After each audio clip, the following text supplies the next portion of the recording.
classes. 15 drivers in yesterday's race are in today's race. 9 drivers making their first Kansas Nextel Cup start. Round 3 of the chase for the championship is underway.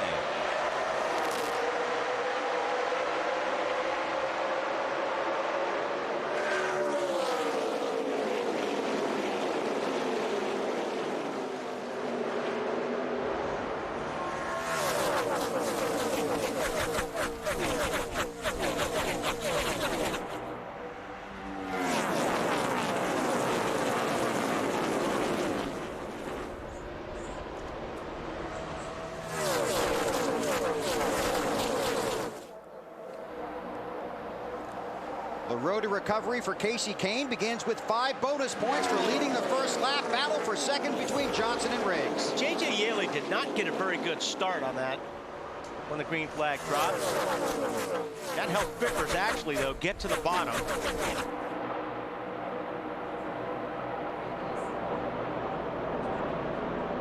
There's Jeff Gordon right behind Jeff Burton. Dale Earnhardt Jr. in the 8, Kyle Busch in the 5, Kevin Harvick in the 29. Jimmy Johnson trying to get second from Scott Riggs. And does. Clint Boyer in the 07. Vickers in that green car, the 25. And Matt Kenseth, another chaser, right behind them in the 17.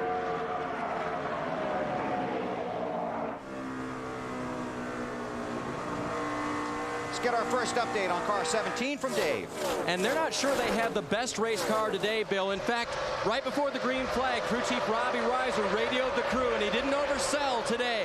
He said, let's get it done today, guys. Top 10. They think they have a top 10 car for sure, and if they can do that, they are still in the hunt for the chase. Yeah, Dave, Robbie was really quiet and cautious this morning in the garage, wasn't he? And yeah, exactly. And he didn't want to oversell it to us. He didn't want to oversell it to his guys. And I think Matt himself knows if they race smart today, they could win. But on out-and-out speed, they might not have the car. On board with Vickers. There's Matt in the 17 on the inside. And you see already these guys are moving all over the racetrack. First couple laps, everybody pretty much runs the bottom. But now, right now, these guys are starting to move up the racetrack. We saw 2 good crews yesterday in the Busch race. As you see the 25 car Vickers, he's moved up about a half a lane. He's looking to work that high groove. Matt, what's he saying? Well, he's experimenting a little bit over the first couple of laps here. He's tried the bottom. Now, as you mentioned, he's up top. The car was loose, but it was very strong in final practice. They feel like maybe this is the day as he runs in that 4th spot of breaking through and scoring his first Nextel Cup Series victory.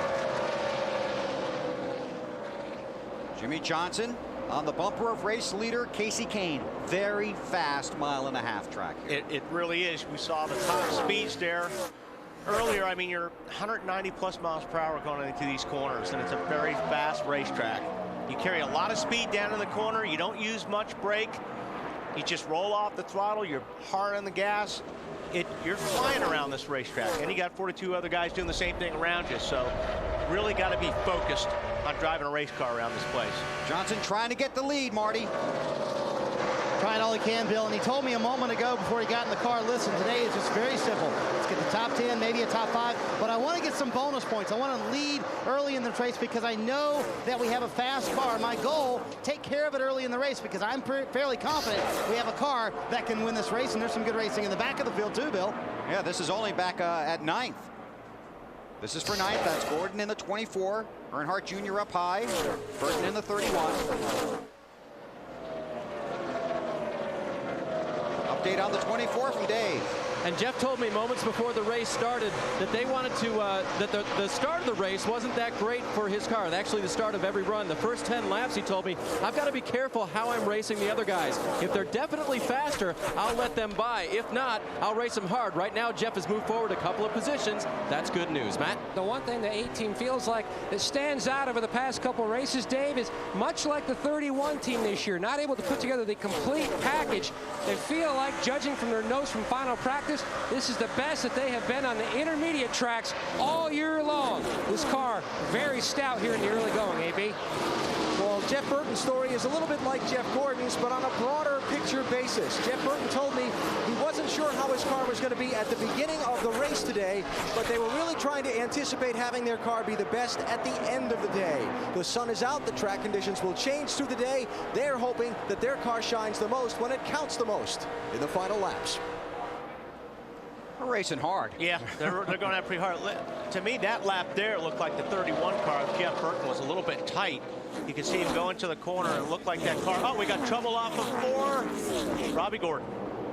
Doesn't hit anything. Caution number 1. Robbie Gordon with the spin off of turn 4. No racing back to the caution. When the yellow comes out, the field is frozen. And the yellow flag out for the first time this afternoon here at Kansas. Pick this up a little bit already in progress. Let's go on board with Michael Waltrip. Looks like Robbie just gets a little bit high up there in a loose stuff, gets a little bit loose coming off the corner. Clear on the bottom. Yellow is out. Probably won't be the last time we see that today. Nice job by Michael. Driving through the smoke, staying out of trouble. Early at Kansas, Casey Kane is the race leader. You're watching the NASCAR Chase for the Championship on NBC.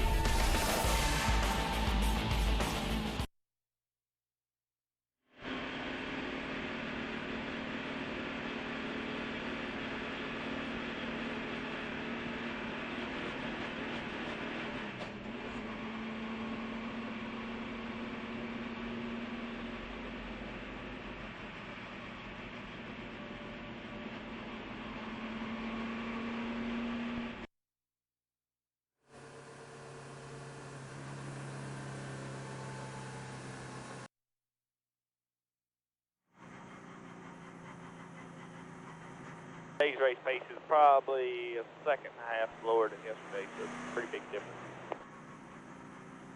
All coming, Tony Jr., 4,000 seconds, 4,000 seconds. 4 tires, guys, that's it.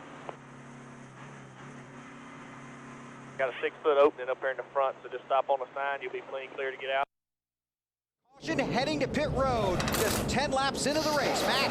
Driver 8, Dale Earnhardt Jr. says the car loose in 1 and 2, snug in 3 and 4. Tony Eury Jr. going to make a small air pressure adjustment in the right rear to try to help that, Marty. A little bit of a surprise. These guys decided to pit 2 tires for Jimmy Johnson down half around the track bar. Alan? Just 2 tires for the leader, Casey Kane. The crew chief, Kenny Francis, explaining the decision to stop and pit, said there'd already been a 1-second fall off in lap speed in those first 10 laps, Dave. Matt Kenseth's car a little loose in, tight from the middle off. Wedge adjustment, 2 tires on the right side changed. Been a lot happening on pit road. Jamie McMurray was in the grass at the turn 4 end of pit road. There's McMurray's car, and there's another car nosed into the wall at the other end of pit road. Joe Nemechek was pointed. I mean, it looked like he was pulling in a garage. So the field heading to pit road early here at Kansas. Here's our crew cam. Dustin Stanley, rear tire carrier.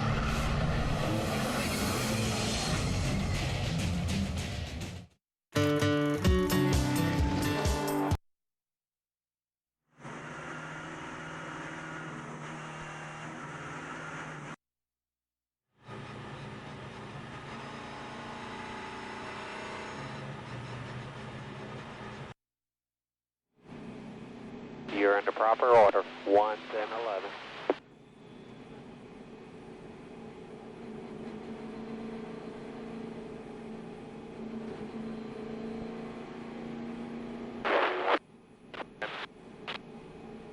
This right here. 10-4.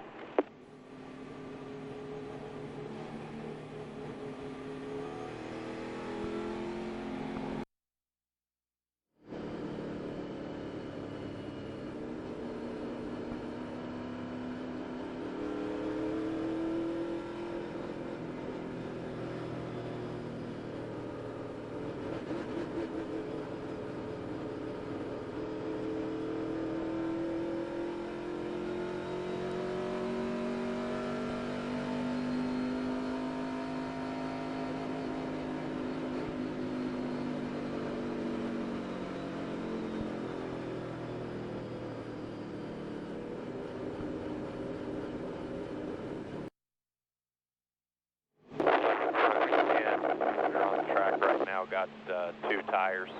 We'll see how that works out for them. Might have walked on you, Mike. Who got 2? First 10 cars on the racetrack.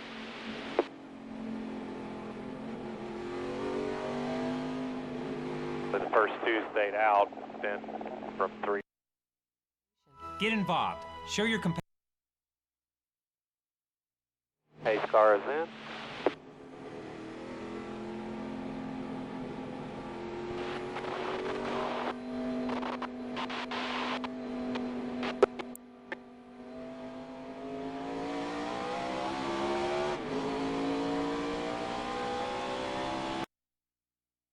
Pit.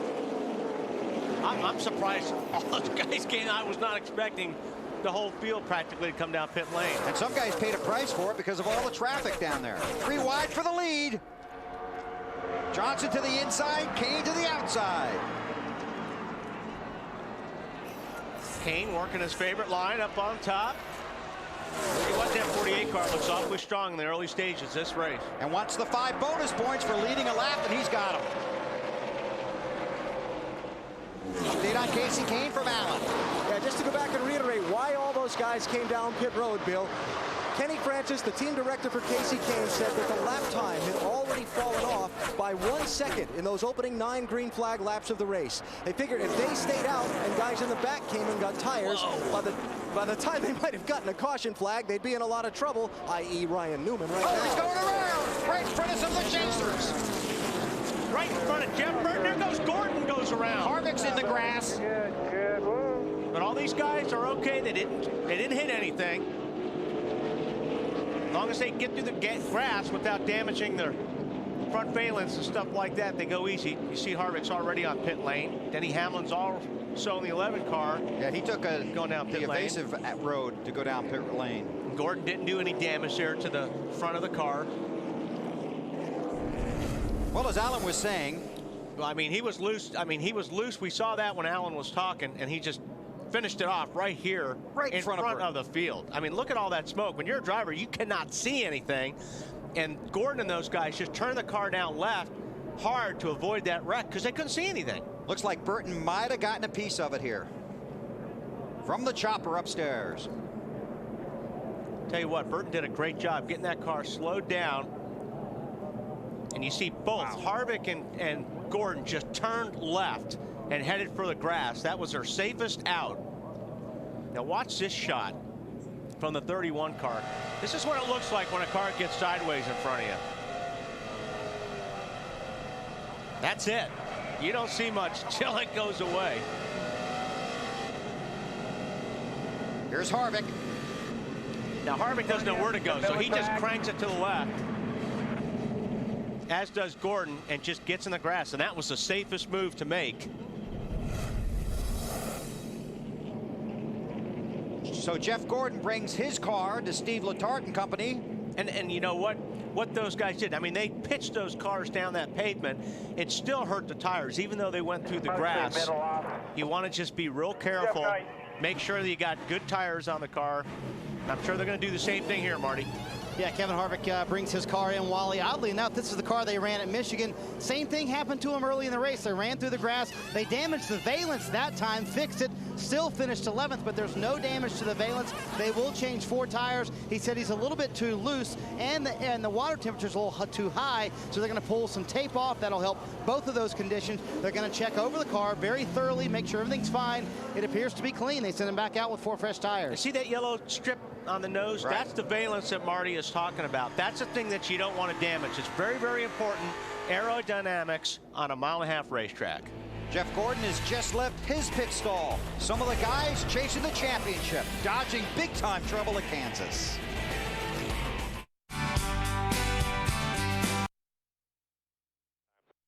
Get sorted out. 10-4.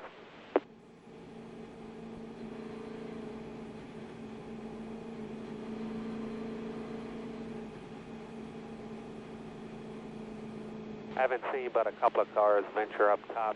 Most of them are staying in the first or second groove so far.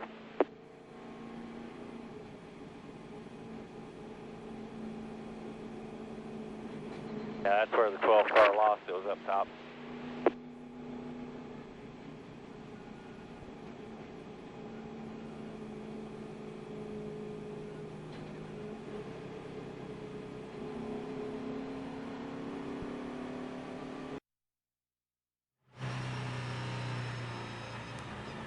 There must be a point up there where too high is way too high.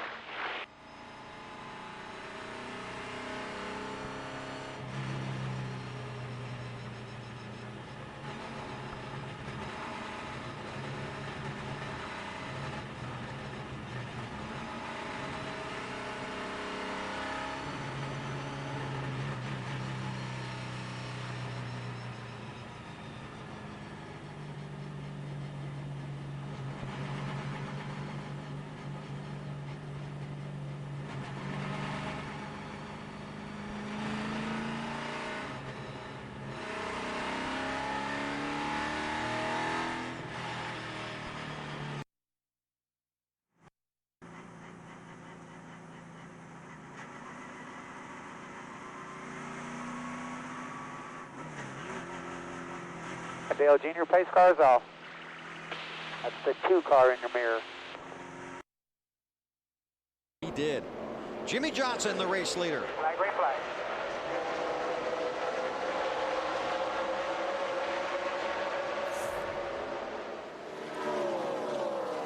Dale Earnhardt Jr. Yeah, Vickers didn't get a good restart on that one either, and neither did Boyer, the 07 car. Got to be careful on the restarts. You can't let these guys in front of you get out too far. Real important. Stay right on the guy's bumper. Reed Sorensen just brushed the wall. That's down the backstretch. Scott Riggs in the 10 car looking to take a spot away from Casey Kane. Their teammates. Sorensen has crashed in turns 3 and 4, and the caution is out. Wow. He pitted twice under the last caution period. Marty, what's up? He said it's got a flat, and obviously you hear him on the radio. A lot of damage on the 41 car. They're going to have to take it to the garage. They had an excellent car yesterday in happy hour, top 5 the entire day. This is an early and surprising end for the 41 team. Go back and take a look. We saw him creeping down the backstretch, and then it slides out from underneath. Yeah, I'm sure the tire just blew there because he really wasn't up to full speed. Although the tires look like they're up. Sure do. Oh, the 41 of Reed Sorensen back to the garage early at Kansas. 19 laps are completed, and Jimmy Johnson is the race leader. Thursday, Joe.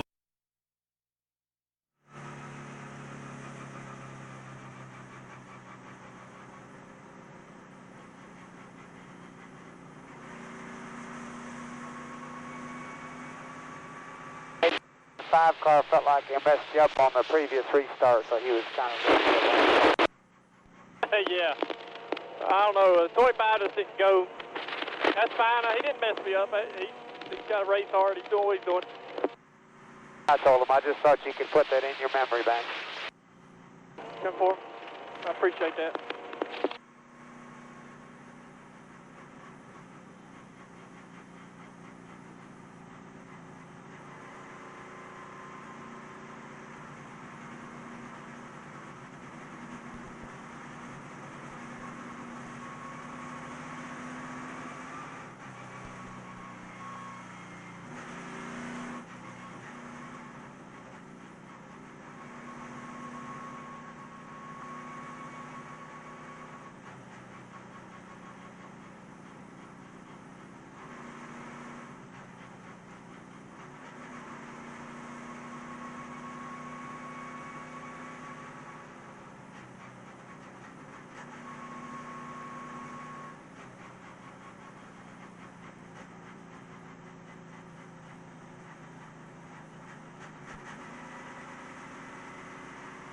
What's your water temp running, just so we know?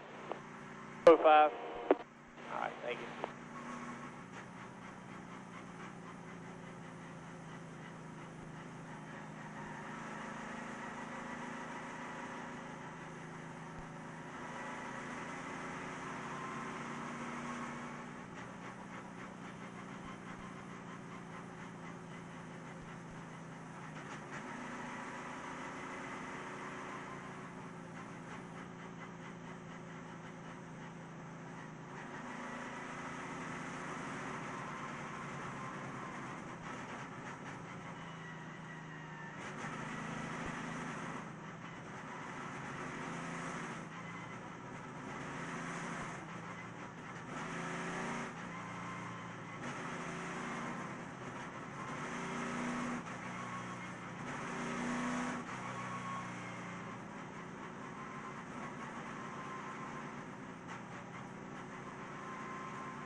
You are watching the Banquet 400 presented by Conagra Foods from the Kansas Speedway on NASCAR in-car. Only available on digital cable.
And you've totaled your car 19 times.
Ryan currently 11th.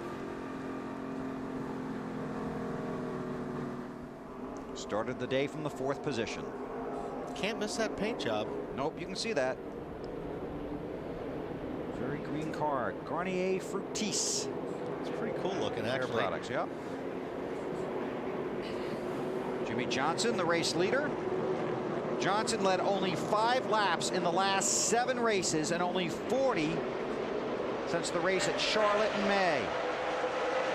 He has led 10 today. Junior's on the outside of Yaley, and hey, what? Junior's been getting some pretty good restarts. Some of these guys sleeping on the restart. It's the easiest way to pass a car. Scott Riggs looking under his teammate.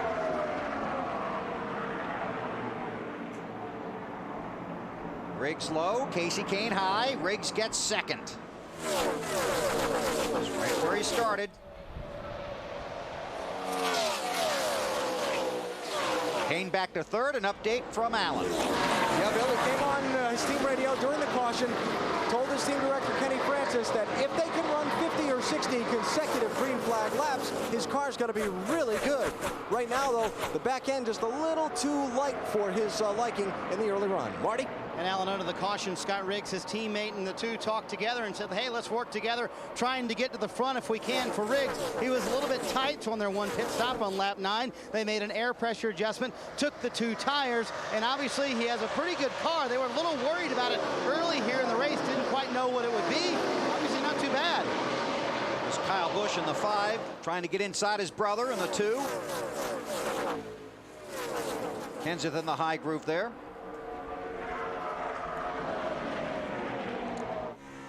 See Earnhardt right along. He takes the high line, and Jeff Burton goes down the bottom of the racetrack in front of them. Kenseth also in the high line.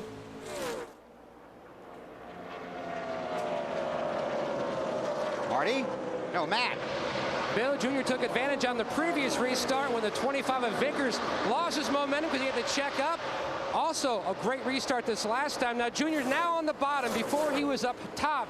Still can't quite get the race car where he needs it, so he is searching. A great stop on pit road by the guys, a 12.6-second stop. But it takes a good 15 laps for this car to really come in and start to show what it can do now. I'll tell you what, right now, man, it looks like he can run where he wants to run. He just passed Matt on the low side, caught him on the high side. So he may be searching, but his car's pretty good right now. Riggs up high, trying to get the lead from Jimmy Johnson. And Scott Riggs leads at Kansas. Riggs still looking for his first victory in the NASCAR Nextel Cup Series. We asked him if he's racing for wins or respect. I think we've earned a lot of respect from all the guys. I'm really I'm happy the way most of the guys raced me out there. Everybody gives a lot of respect and realizes that we've came a long way from the beginning of the season as a brand new team. But we need a win. We need a victory. I think we're probably in a situation right now that we're willing to take big chances to get ourselves into victory lane versus trying to be you know, a little timid about taking those risks. We're willing to take some bigger risks right now. Missed the Daytona 500, got his first DNF of 2006 last week at Dover. Drives for Ray Evernham. He's got Johnson on his bumper.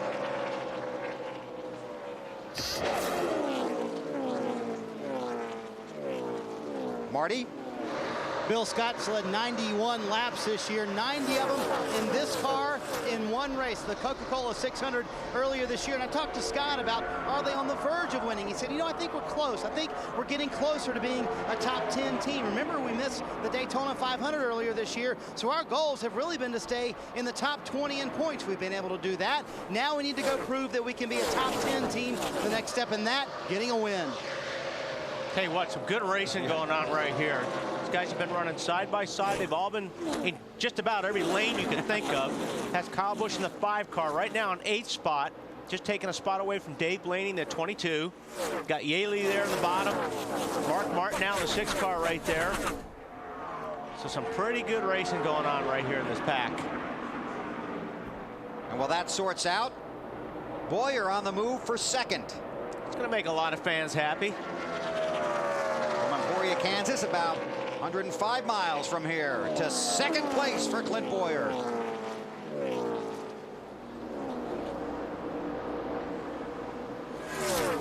Hey, Marty.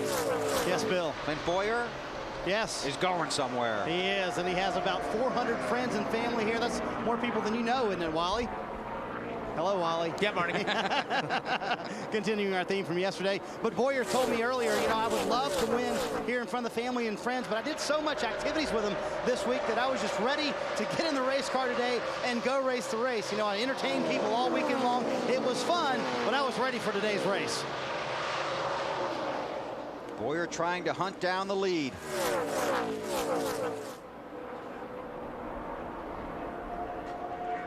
And I'll tell you, this could be a fun afternoon because this has been some intense racing back here. Yeah, this has been really good. It was good to see the track coming yesterday for the Busch race, and now these guys are all over the racetrack. There's a 16 car, Greg Biffle in the 15th spot. He's trying to work his way through this. You got the 1 car, Martin Truex, down on the bottom. Tony Stewart, the 20. This is all on the top, 14-15 right here. And right in front of them is Denny Hamlin, one of the drivers in the chase for the championship, the rookie with the big yellow stripe on his bumper, driving that 11 FedEx machine. Oh, looks like the 22 is a little bit loose there. Meanwhile, back up front, Clint Boyer is going to try and get the lead from Riggs. This will be big. Yes, it will. And I think he will lead that lap. I don't know if he can complete the pass here, but The computer agrees with you. Again, and it's just that high line. Unless you can complete the pass and get in front of the guy getting off the corner, it's really tough here, because the guy that runs the high groove on the outside has a lot of momentum. Now you see Boyer working on the bottom, and he's digging, he's digging, he's digging. It'll be a drag race down the straightaway. Boyer did lead the last lap. Who had it, Wally? Come on, quick. I'm going to say Boyer had that one too. No, it didn't, Riggs. But look, here's where he needs to complete the pass. He needs to slide up in front of him, but he just doesn't have the room. So now the 10 car will have the momentum. It'll pull just a little bit forward down the straightaway.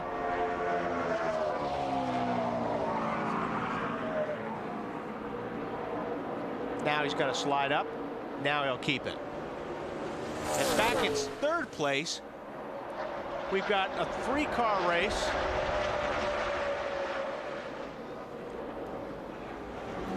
These guys are side by side, going after it.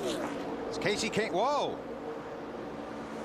Looked like Kane lost the handle. Well, I mean, they were 3 wide there for a second. Jeff Burton, Jimmy Johnson, 3 of the chasers. Burton trying to make the move, didn't want to do it in turn 4. Side by side with Johnson.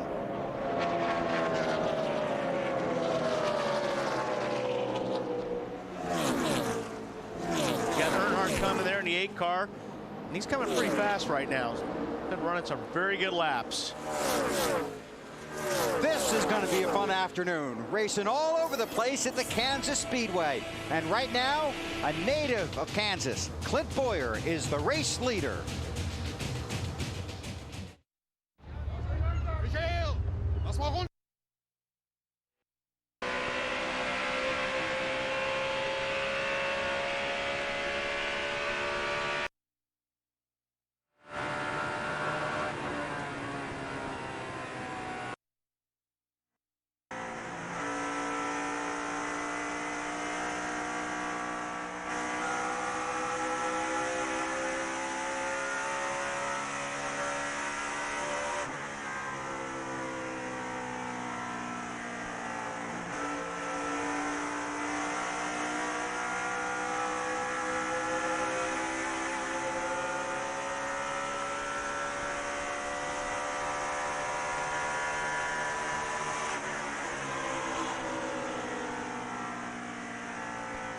Inside you.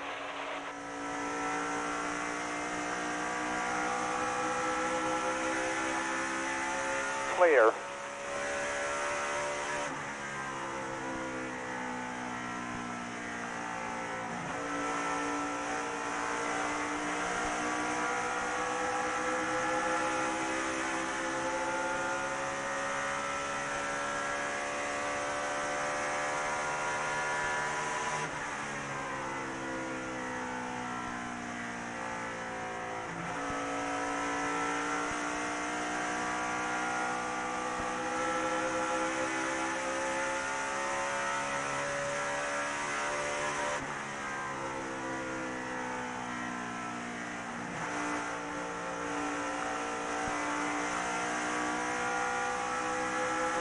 Tight off of 2, carrying it left front a little bit.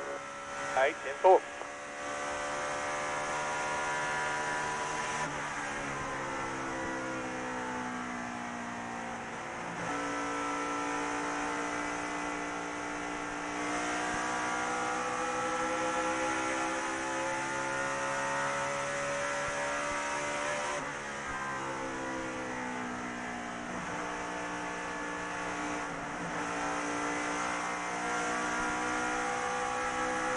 Lower if you'd like.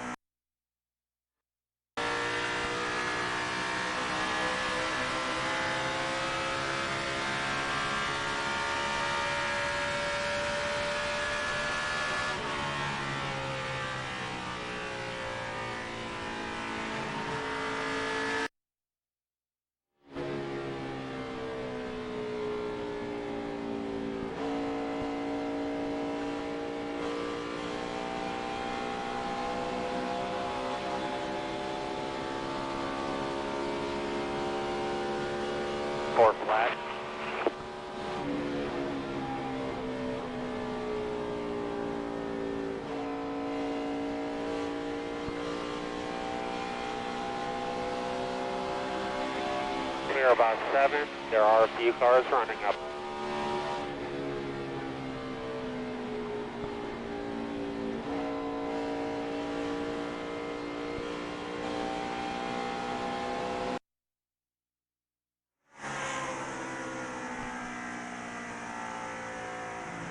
Clear.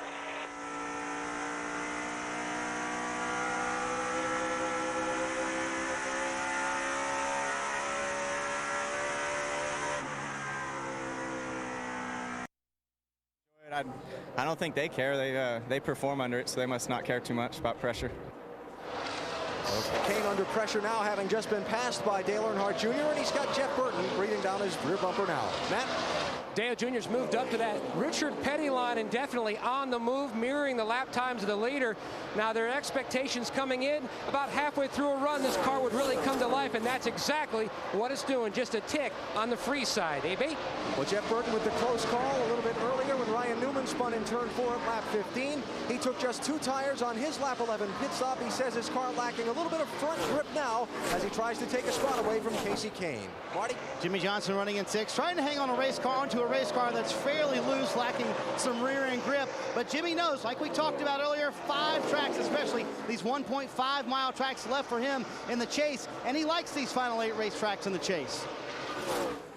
I think we've got a lot of good tracks coming up for us. At the same time, I think New Hampshire was going to be a strong race for us, and we just had some bad luck there. Dover's been a great track, and we got trapped a lap down with a pit sequence thing. So I really feel that there are a lot of good tracks coming for us. This is going to be a great track for us to get some momentum rolling. And what we saw in New Hampshire from the 48 car and the 100 cars in general, I think the one track I was nervous about, which was Phoenix, I think we're in line now, and we're going to be competitive with Phoenix and really have a good finish to the year. Jimmy trying to rebuild some momentum here in Kansas and trying to get back around his teammate, Kyle Busch. Alan? Kyle Busch started in 13th position. He was one of the guys that took 4 tires on the earlier pit stop. You see him fighting there with Jimmy Johnson for the 7th spot. Kyle saying his car, the back end wiggling around a lot when he tries to run that high line, but he's sure making a lot of time up there. J.J. Yaley in the 18 car started the race in 5th position. He took just right side tires on his pit stop back at lap number 11. We talked about him having a poor restart earlier when Dale Earnhardt Jr. got by him. He said it wasn't him having a poor restart. Earnhardt Jr. laid back and got the jump on him. You're not supposed to do that laying back thing. Marty? All 3 Gibbs cars, AB, having a very good day. Now, Tony Stewart started in the 21st position.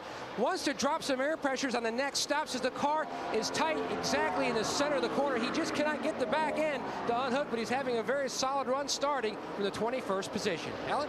Solid run for Denny Hamlin, who took the green flag in 25th position. Took 4 tires on his earlier pit stop. He just called in on his radio and said, where are we running anyway? They told him 10th. Matt?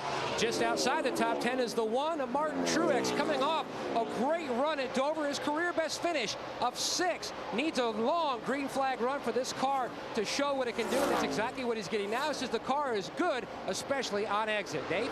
Matt, Mark Martin's car is coming around just a little bit for him. Early in the race, his car was loose going into the corner. They made a wedge adjustment, took on 2 right side tires. He's moved forward since the last caution flag. The 16 of Greg Biffle, forward 1 position. His car okay right now, not really operating the way he'd like it to. They made an adjustment as well on that first pit stop, took on 2 tires. Matt? The 42 of Casey Mears running just inside the top 15, says absolutely no front grip at all.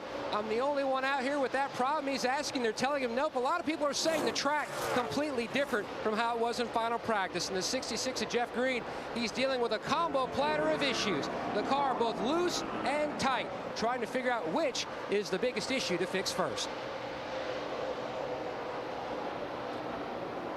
Matt Kenseth restarted in the 4th position. Can you believe it? All the way back to 18th. He said, I don't know what's going on with this car. I can't drive it. And then he said, well, listen to what he said. The middle is a little tight still. You know, don't turn at all. Doesn't follow the tires to the center. And the exit, depending on how tight I am in the center, you know, we'll keep pushing. And sometimes it'll snap loose. I'm super low on grip too, Robbie. If you guys get some air pressure on all the way around, that would help me. Just don't have any grip. That is a lot of problems on the 17 car. We talked about them not being sure. They're going to have to work very hard to get that top 10 for Matt Kenseth now. Now, Jeff Gordon has been charging forward since the last restart where he was 37th. He is now all the way up to the 19th position. So Jeff going forward, no real damage from that spin down into the grass, according to crew chief Steve Letarte. Marty.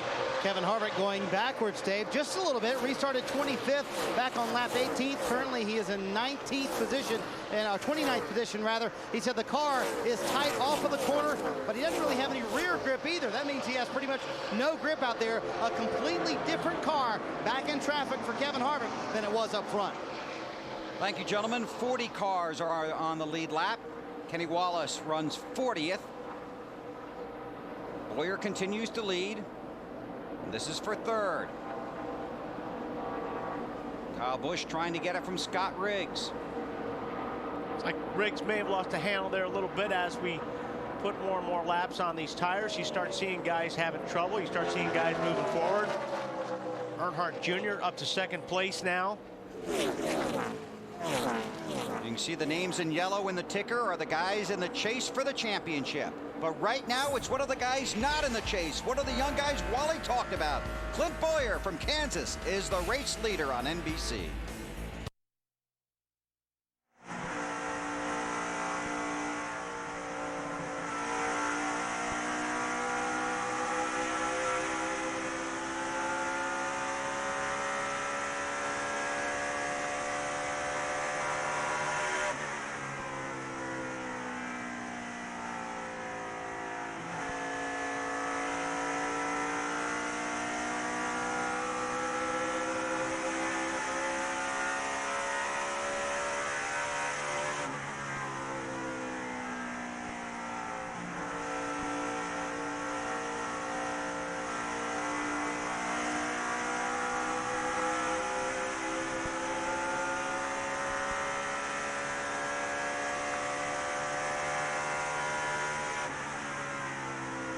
Clear.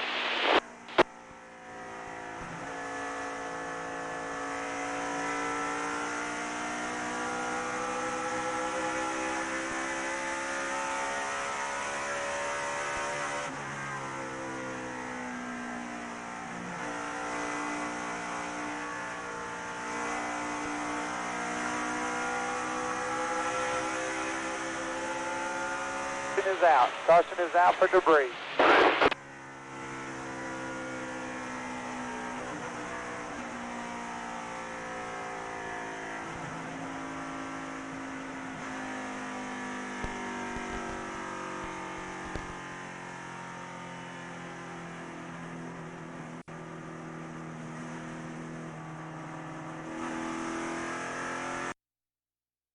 Game shows on the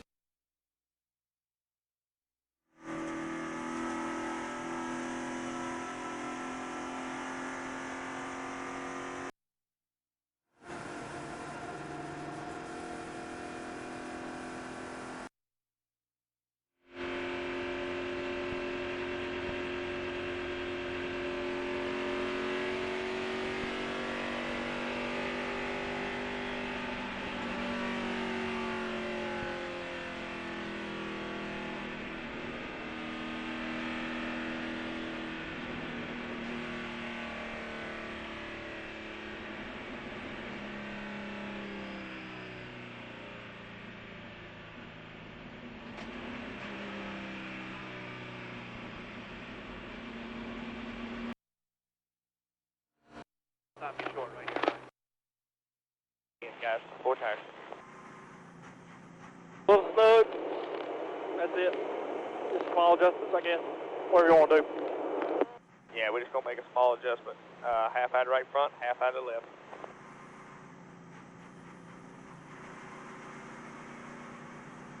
The 12 is 33rd, so I'll kind of keep my eye on him. Y'all guys just do your job.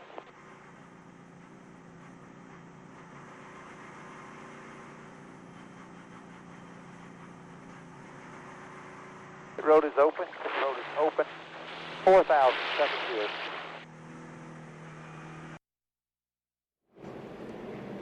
Dave Burns. Mark Martin's crew trying to do as little as possible on this pit stop. Just a 4-tire change, no changes to the chassis. Mark trying to win 2 years in a row here at Kansas. He's nearing the top 10. Matt.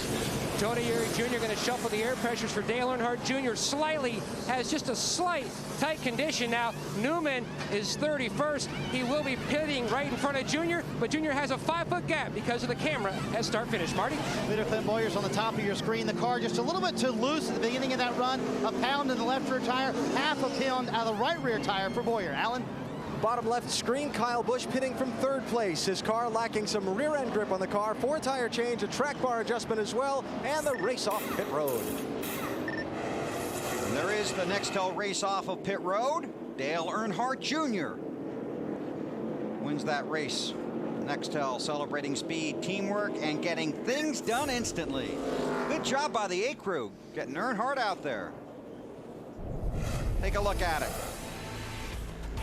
We talked about yesterday, pit stops were huge. That's how Harvick won. We'll see how they play out today at Kansas. Over 25 million viewers have discovered the phenomenon. Heroes. It's destiny. An epic story. People gives it 4 out of 4 stars. And Time Magazine says, put Heroes on your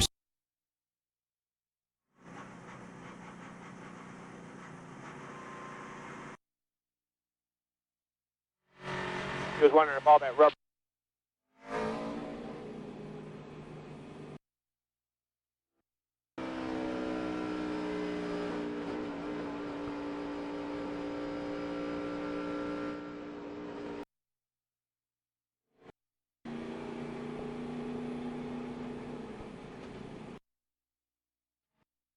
Wondering.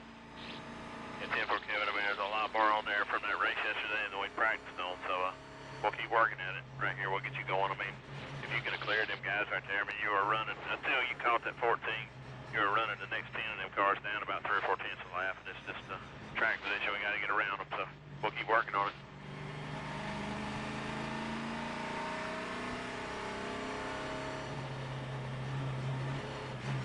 Hey, really slow today. The leader's running like 34 flat.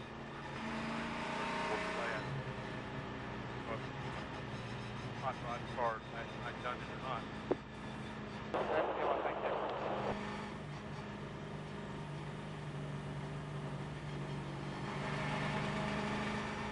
Kevin, can you reach up there and see if that mic will come closer? It's really, really a lot of static. Your static.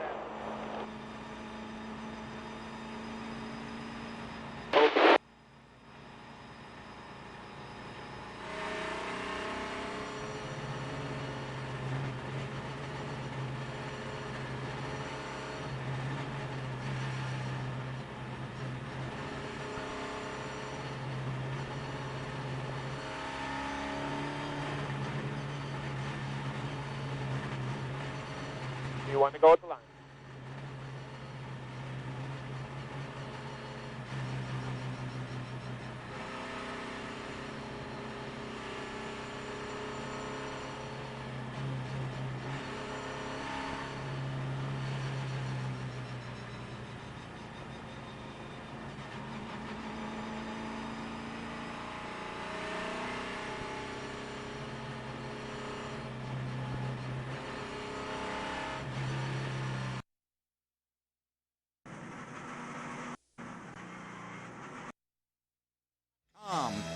For a great experience when we all go to Homestead.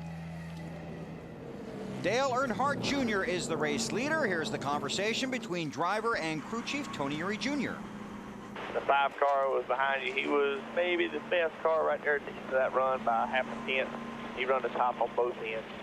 Well, I ain't tried to top down at 1 and 2 yet, but I was moving the groove up in turn 3, trying to make my exit a little freer. So my lap times are probably all over the place there. Yeah, 10-4. I kind of looked like you was driving, moving around a lot, but I didn't want to interrupt you while you were doing it. So whenever you want lap time, just holler. But you're doing real good. We're in the ball game. Earnhardt Jr., then Kyle Busch, Jimmy Johnson, Jeff Burton, and Clint Boyer. Joe Nemechek in the 0-1 car, the lucky dog. And sometimes you get a racetrack and a race car that you want to run one end right down on the white line, and on the other end of the racetrack, you're better way up high. And that's pretty much where the 8 car with Junior's been doing. He hasn't tried the top down in 1 and 2 because he felt like his car was pretty decent down there where he was running. down towards the bottom, right where he's at. Not a lot of lap traffic, just have to clear Kenny Wallace in the 78 ride.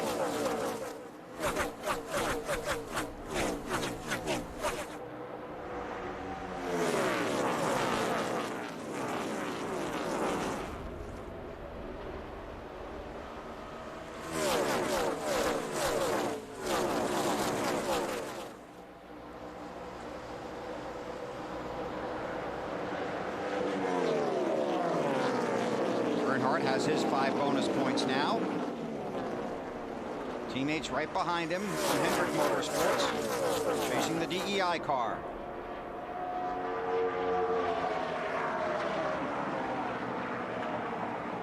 Guys all running the bottom right now. They usually run the bottom for a couple laps right after pit stop, get their pressures worked up and some heat in the tires as Clint Boyer takes a spot away from his teammate, Jeff Burton. And that is the 4th spot. Pushes Burton back to 5th. Top 5 now, single file, led by Dale Earnhardt Jr. We saw yesterday how important the work on pit road is to being successful in the race for the guys at the shop and the guys that work on the car in the garage. Here are the over-the-wall guys for Earnhardt Jr. Hi, I'm Tony Urey Jr. I'm from Kannapolis, North Carolina. Sean Ward, Hickory, North Carolina. DJ Kopp, Ontario, New York. Brian Chase, York, Maine. Eric Wakeland, Plymouth, Indiana. Greg Burkhart, Sheridan, Wyoming. Jeff Clark, Charlotte, North Carolina. Craig Lund, Mooresville, North Carolina. Walt Smith, New Paltz, New York. The pit crew for Earnhardt Jr. He's out front. And it seems like it takes a couple of laps, and then they really start racing back behind the leader. Yeah, like I said, you've got to get some heat in these tires and get the tires up pressure-wise, because they're going out low with low pressures, and the more heat you put in the tires, the pressure's gained and the cars get more stable. We got 38 going around, coming out of 4. David Gilliland, the rookie for Robert Yates Racing. He's there. Stay left, stay left. All right, everything's cool, everything's cool. Caution is out.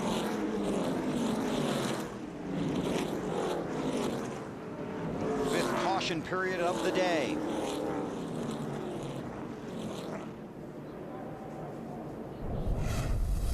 Go back and take a look. Running around in traffic back there. Hard to tell what happened with that angle.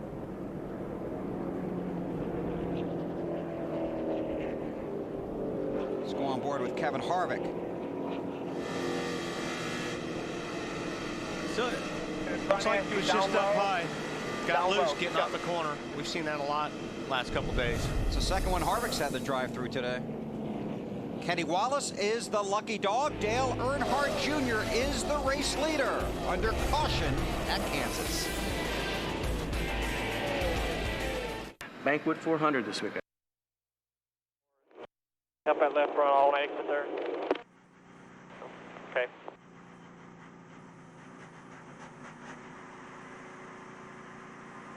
Keep messing with air pressure since we've got such a good car. At 10-4, we'll keep ratchets up as long as we can.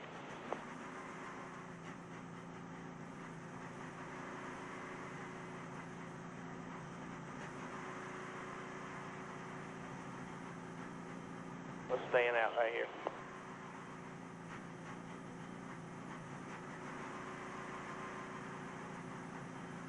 Hey, Junior, I don't see anything with binoculars. Okay, 10-4.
10-4. We've still got a little bit over a pound we could mess with in that right front.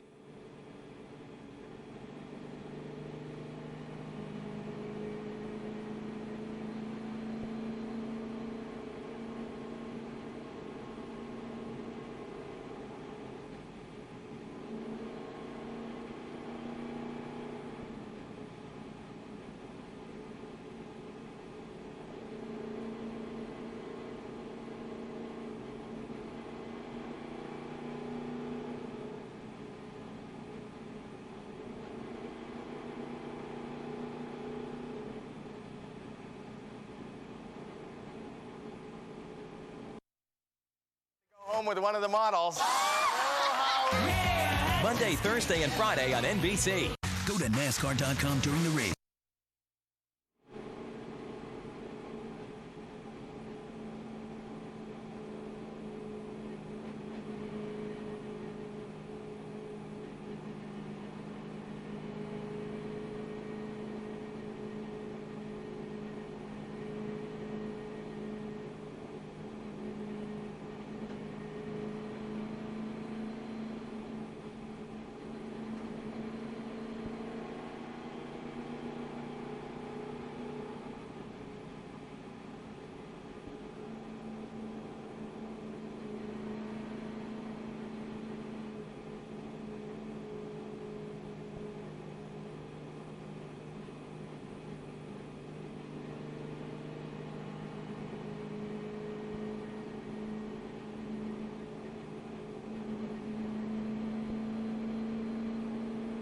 It'll be 1 to go when you get here. 1 to go.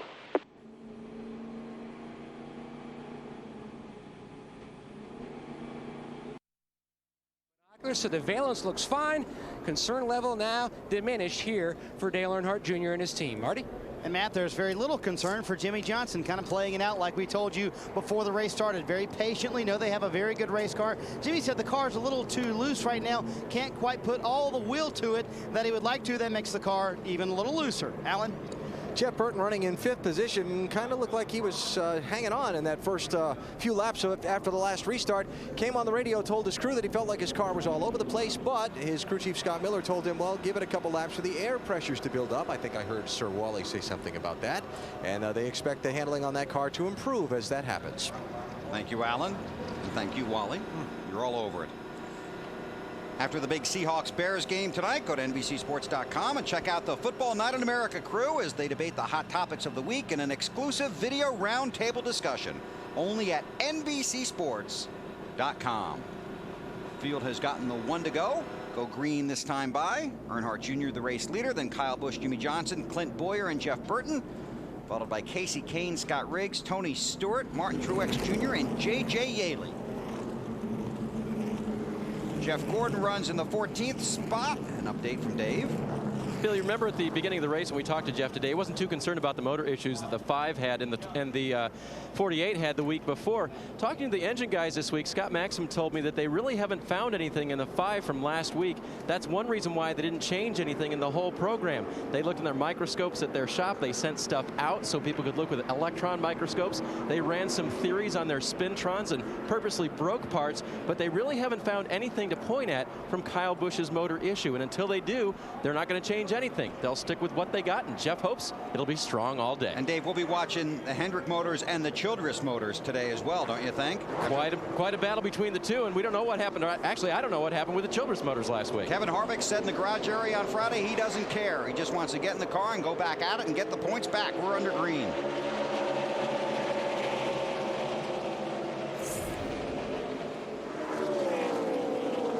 Kyle Busch got a pretty good restart right there. Don't know if he's got enough to make a move getting off of turn 2. Earnhardt's got a little bit of juice coming off of 2.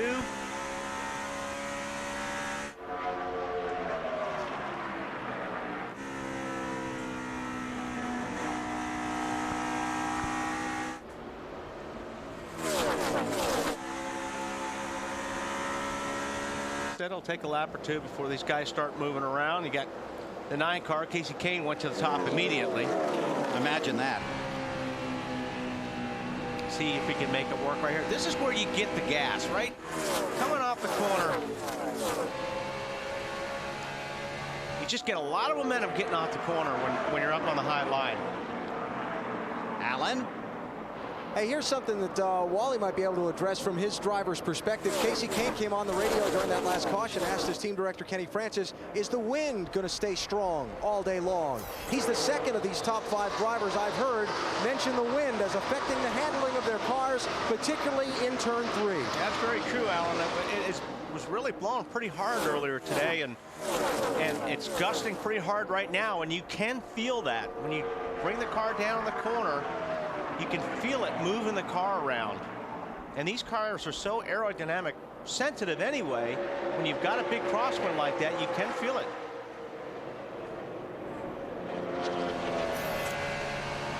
There you go on board. We'll see if he stays on the high side here. This is Kasey Kahne. Now see, the guys go down on the bottom and he kind of runs the top. The guys right in the center of the corner, when they run the bottom, have a little bit more on the guy up top. But when you're on the top, see the run he gets? He pulls right up on the 07 car. So the high line is really the better line if you can stick with him right, you know, in the entry to the middle. Then you get to come off the corner really strong. Look the run he's got right here. Pull up beside him and probably make the pass here.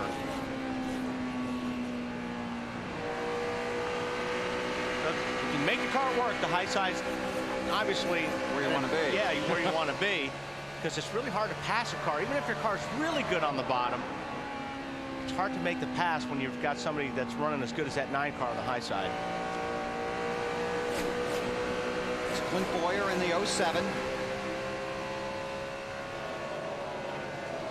And the wind here is blowing down the backstretch. So that's where you're really going to be hustling. And then along the front stretch, you have a headwind. Right. Update on Boyer for Marty. And you guys are talking about all the different lines, and yet Wally, Clint Boyer is committed to the bottom. That's where they made their car work yesterday in practice, also yesterday in the Busch Series race. They are convinced that's the best way around this racetrack. And the odd thing about the wind, it affects you differently in 3 and 4 than it does 1 and 2. It'll make your car maybe tight in 1 and 2 and loose in 3 and 4. Yeah, and if you can, you know, if you can get your car to work on the bottom, it's like Dover. You know, Boyer's car worked really good at the bottom, and the longer you get into a run, that's where the guys that work on the bottom that start to shine, because the guys start pushing more and more, and they got to get off the gas more. So it's a good balance right there, but it's harder to make your car work really good on the bottom for the entire run. Kyle Busch trying to take the lead from Dale Earnhardt Jr. Does it on the high side, maybe. Yeah, he should pull this off here. Kyle's got a really good run, and he does, up on the high side. Kind of took Junior's line away going into turn 1, so that threw off Junior's momentum just a little bit, just enough actually for the 5 car to take that spot away. Kyle Busch is the race leader. 2 tough weeks at the beginning of the chase. 10th in the championship standings, but first on the track. 204 points back right now for this talented young driver trying to hang on to the top spot. Hey, hon. Crazy day. Unbelievable. Gotta hit the computer. I'll just grab a slice of pizza. I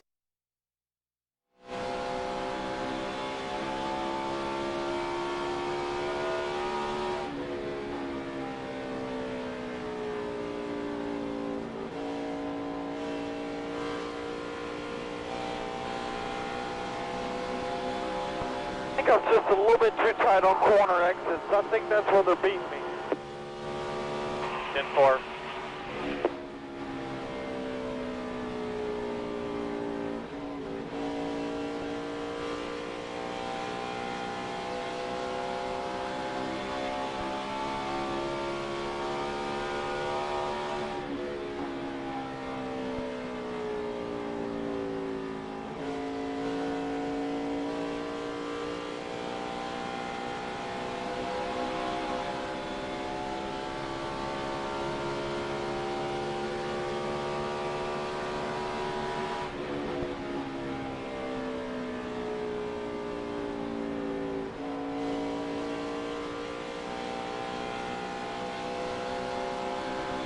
by 3.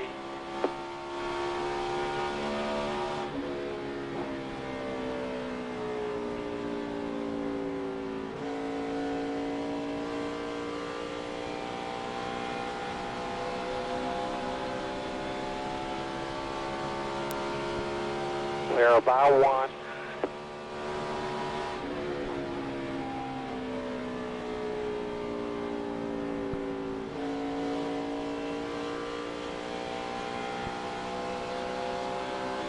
Looking inside by himself.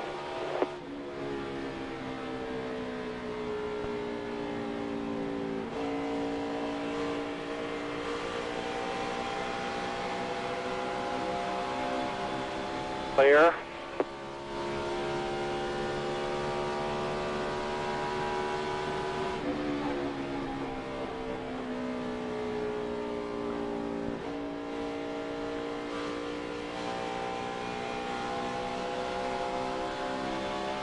Clear by half. Maybe you should get your own. Tuesday.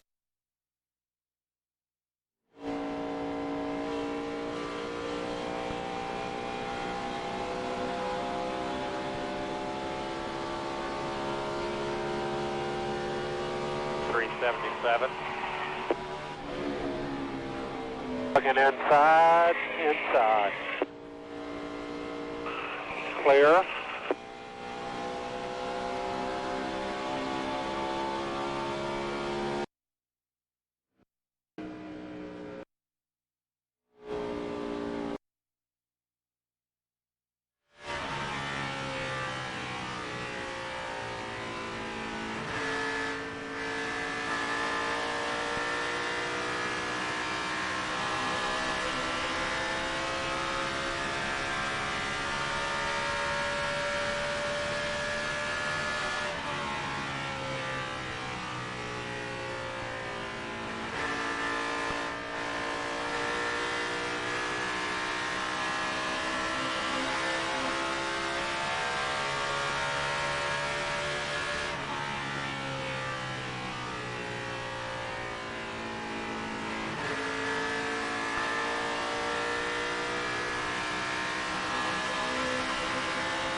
Couple of laps. So these guys got to be careful here that. Oh, really loose there. And that's different.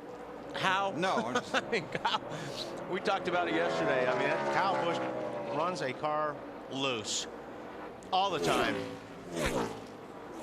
But he can only save it so many times, but he's done a great job so far. I say that all the time, but you're right. Once in a while, that wall is going to grab it. 24 has made a pretty good comeback. Dave? Well, guys, early in the chase, Jeff Gordon was quoted as saying, you know what, all we have to do to win this thing is finish 8.7 every week, right? That's what the 20 did when they won their championship. So we asked Jeff again about consistency winning the chase. It's all about going out and performing those last 10 races the most consistent that you possibly can. That doesn't mean that we're going out to finish 8th. We're going out to win. But, you know, we know at the end of the day, if we can pull off, you know, a 5th or 6th or 7th, you know, and do it week in, week out, because you know you're not going to be able to do that week in and week out. You're going to, there's a Talladega, there's somewhere along the way that you're going to run into some kind of trouble, whether it's handling problems, a crash, an incident. And so you've got to have those really strong finishes to make up for that if that does happen. Averaging out to about 8.7. And Wally, right now he's 9th, which is just a little more than 8.7. Isn't that right? Well, you want to... How about 8? There you go. Okay. A little less than 8.7. Doing well right now. Said he was a little bit tight off the corners early, but the car coming around, and now he's going by the 16. He spoke in the media center here on Friday about how hard this team has worked to get his cars at these intermediate 1.5 to 2 mile tracks much better. They learned some stuff from his teammates, but he couldn't drive cars with those setups, so they worked to try and modify things to make him more comfortable in the car for the way he drives and the style he uses, and it's worked out this year. You know, he likes to roll the car into the turns and slowly get back in the gas, where some of these young guys really like a car that they can jump back on the gas. Yeah, and it's two totally different feels in a car. I mean, you know, and I like the roll theory. Right. You know, you can roll the car in a lot faster. You have to have the car working so good in order to jump on the throttle when you're in the corner, and that's something that, you know, it's tricky because a car jumps out on you a lot more if you're jumping on the throttle. This is Earnhardt Jr. trying to hold off Jimmy Johnson for second. Update on the 8 from Matt. Well, some shocked looking faces down in Dale Earnhardt Jr.'s pit, Bill. He just came on the radio and said the car is filling up with smoke. It's leveled off, but you may want to keep that in mind and may want to have somebody standing by. So there's a lot of concern down here in the 8 pit for Dale Earnhardt Jr. Just wondering what it could be, electrical or engine-wise, on this race car. Well, we're taking a look at Junior right now, and we don't see anything that's very apparent. But sometimes, I mean, you know, when you're driving a race car, your senses are at their peaks, and you can feel things, see things, smell things that, you know, just a slight. It could be just a little bit of an oil leak or something just burning on a wire or something. You'll be able to smell it. You can also pick up something from the guy that you're running in front of you. So anything that happens when you're like that and you're a driver, the light goes off. And you immediately tell your crew just so they're aware that something's going on, and just be prepared, be ready. And he had the similar situation at happy hour here on Saturday. So we'll keep an eye on the 8 car. See what develops with Junior. Kyle Busch going around Bill Elliott. Elliott a couple of laps down. Kyle Busch in front of everybody in the Banquet 400 at Kansas.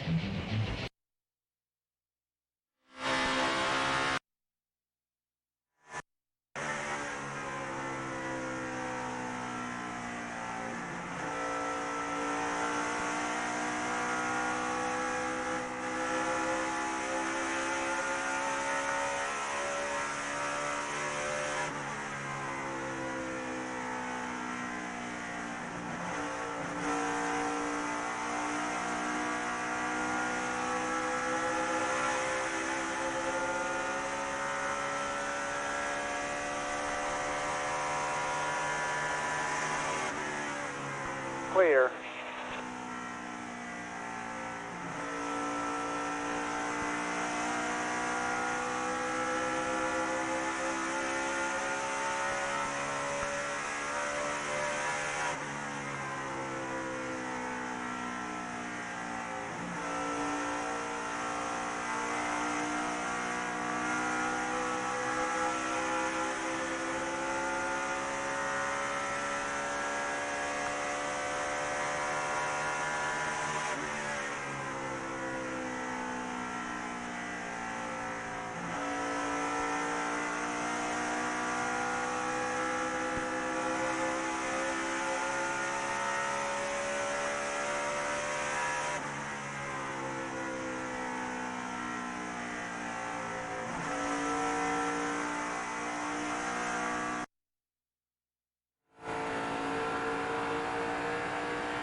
I just don't understand how it got this bad.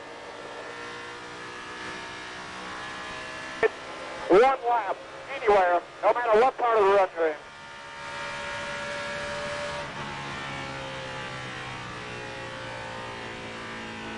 Outside. Outside.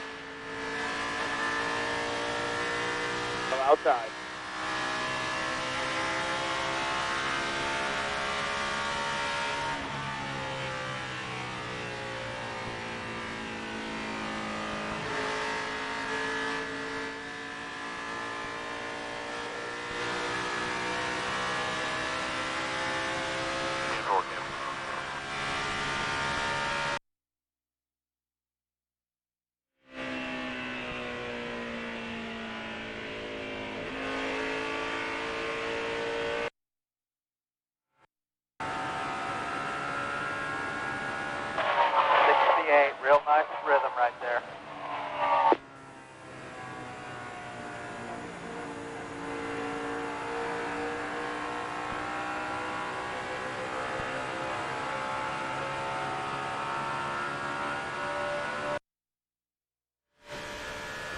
Right now, Kenseth is back in 23rd, and Harvick is back in 25th. Up front, it's the 5 car of Kyle Busch. Let's go through the field. Here's Alan.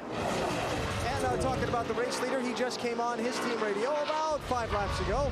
Told his crew chief, Alan Gustafson, the car was driving really, really good. His crew chief asked, anything we can change for you? Kyle said, nothing I'd want you to. Matt? Dale Earnhardt Jr. told his team back on lap 99, no more smoke. But he has lost 7/10 of a second to leader Kyle Busch. The car, he says the air pressure change made it just way too tight on this run. Marty? Jimmy Johnson talking on their team radio saying we need to figure out something because that 24 car is coming quickly. He said, I need to turn a little bit better to run the top.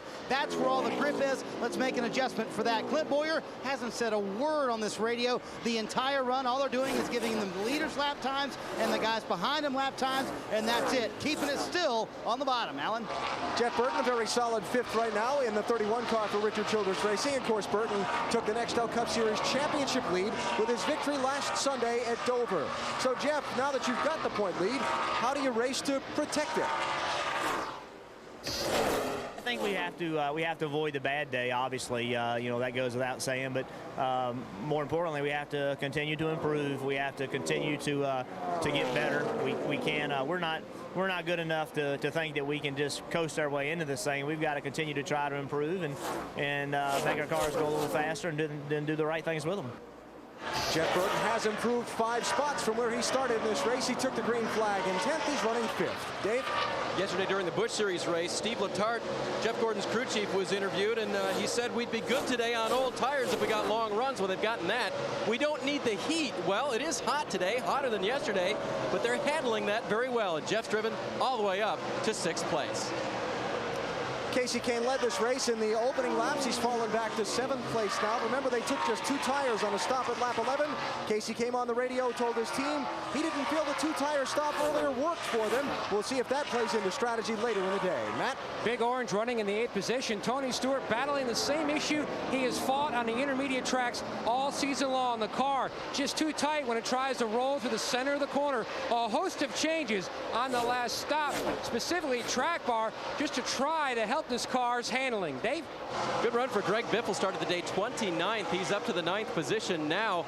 Asked about his car at the start of the last run. He said, well, the takeoff isn't too good. We need to be a little bit looser at the start.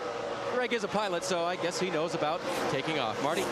Speaking of taking off, his teammate Carl Edwards for the first time today in the top 10. Finally made it there. I talked to him before the race. He said, you know what? I really don't have a car that can win this race. Unless we can make it better throughout the day, they have done that. A little bit too tight for Carl, but that's why he's running the high line. Scott Riggs has fallen back. Team that's building a little more chemistry here in the second half of the season. Getting into the corners a little bit too loose. That's a new condition for him. Off the corners, no front grip. Matt? Hovering just outside the top 10 is Martin Truex Jr. in the 1 car. Issues at one end of the racetrack where the car just wants to roll over on their right front in the center down in 3 and 4. A lot better, though, down in turns 1 and 2, AB. Denny Hamlin took the green flag in 25th position. He's running just outside the top 10 now in the 13th spot. He told his team that the car lacks a little bit of front-end grip coming off the corner, but overall it's pretty good. About 20 laps away from a pit stop. Matt? Alan, same issue for Casey Mears in the 42. The car still too tight, especially after the air pressure change they made in the last stop. They're looking for around lap 123 to 24 to try to adjust on this 42 car. AB? Well, J.J. Yaley running in the 15th position, started the race in 5th. He told me before the start of the race he didn't think his car was all that great in yesterday's final practice, but then today was another whole day with different track conditions. He's hanging on, hoping for a top 10 finish. Dave? Dropping back to, I think, the 19th position, we go to Mark Martin in the chase. Crew chief Pat Tryson telling him, go get him, driver.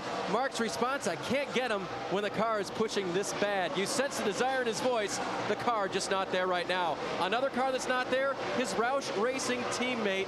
23rd place for Matt Kenseth right now. Very, very loose race car for Matt. That's been the condition all weekend long.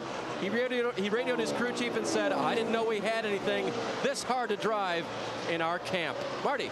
Boy, the chase started out right for Kevin Harvick with the win in New Hampshire, but it has gone south both at Dover and here at Kansas so far. 26 right now for the 29 car. Kevin said on the radio, I don't know what we did to this car. I cannot drive it anywhere. Since they've been back in traffic, the car has been extremely tight. Kevin has not been able to make it back even into the top 20 since that early incident, Bill. And you know, it just goes to show you, no matter how good these drivers are, you've got to have the cars right. I mean, here you have guys like Matt Kenseth and Kevin Harvick, 23rd, 26th spot, that are struggling with cars. Hey, I mean, you've got to have the balance on these cars. That's how competitive these fields are. And that goes back to some of what Mark Martin said last week, that if I'm going to drive my heart out if I get the right equipment. That's right. I mean, you're only as good as what you're driving. And, you know, all these teams are very good. They're building good race cars, but you've got to have good stuff. You cannot carry a Nextel Cup car. These cars are too hard to drive when they're right. We gave you a top 15 through the field. There are 30 cars on the lead lap. NASCAR has asked Robbie Gordon to pick up speed in the 7. Kyle Busch still leads at Kansas. Look at this! Amazing! Oh my! This spot right.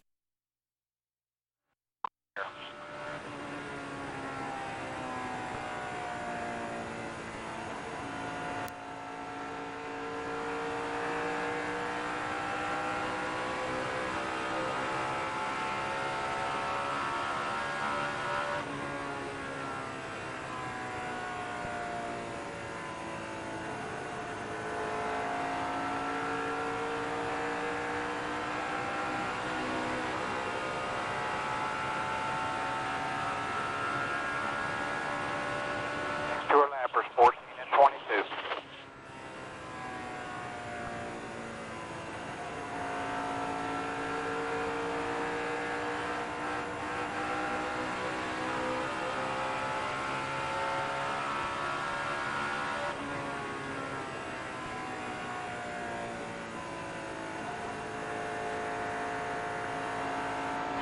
Still there, still there. Still there. All clear, all clear. Good job, buddy. Good job.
Gonna be about 10 before we pit.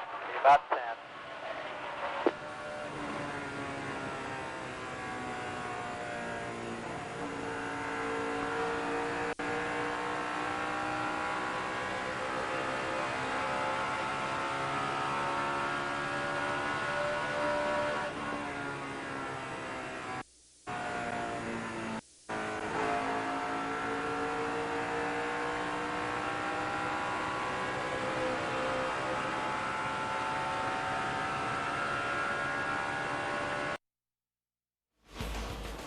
Kyle Busch, the race leader, under green, and look at that. There we go. He's going to put a lap. Kevin Harvick in the 29 going a lap down. And not too much further up is Matt Kenseth in the 17 car. Yeah, about 4 or 5 cars, just about 3 seconds.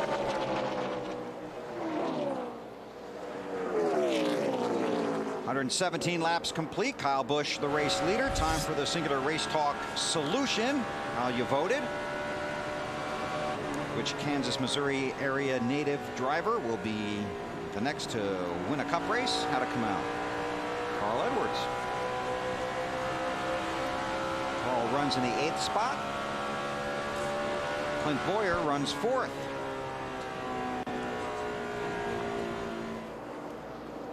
And Jeff Burton in that singular ride is 6th. It's Kyle Busch, Dale Earnhardt Jr., Jimmy Johnson, Boyer, and Jeff Gordon, the top 5. Strong comeback for Jeff Gordon this afternoon.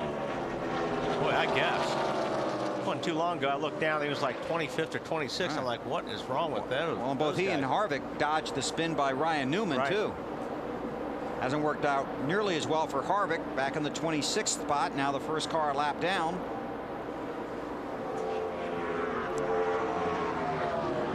Tony Stewart around Sterling Marlin.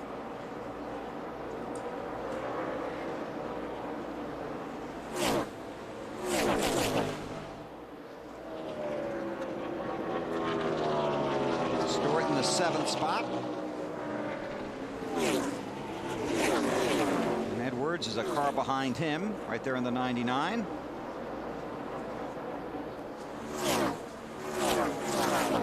Carl from Columbia, Missouri, about 140 miles from here. So you see the championship standings as they run right now. Gordon 1 point behind Burton. And now everybody within the 200-point mark, inside of 190. Not that far away from pit stops. Alan, what are you working on?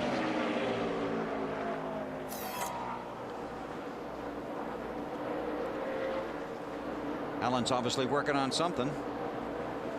Understand we've lost our mics on pit road. Looks like Harvick is going to hit pit road. Most of these guys stopped last after the caution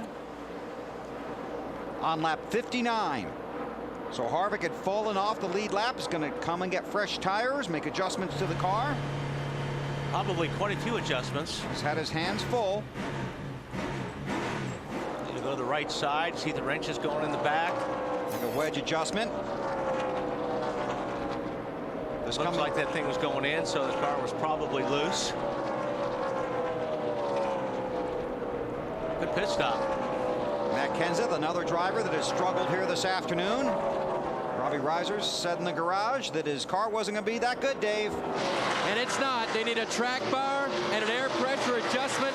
4 tires for Matt Kenseth, and he'll go back out there. But he definitely thinks there's something wrong with the car, something they might not be able to adjust. 16 of Biffle on pit road as well. His race car was very tight. They'll make adjustments to Greg's car. Hey, Dave, was the 17 car loose, do you know? 16 car was tight. They're going to make a wedge adjustment while he adjusts that chassis for him. No, I mean Matt Kenseth's car, the 17 car. Matt Kenseth's very, very loose, Walt. Okay. There's the 10 of Scott Riggs, Marty. Yeah, Bill, top 10 run for most of the day for Riggs. He said he's a little bit loose into the corners, but the problem is tight from the center of the off. They're going to make an air pressure adjustment, trying to loosen it up just a little bit from the middle of the corner off. Alan?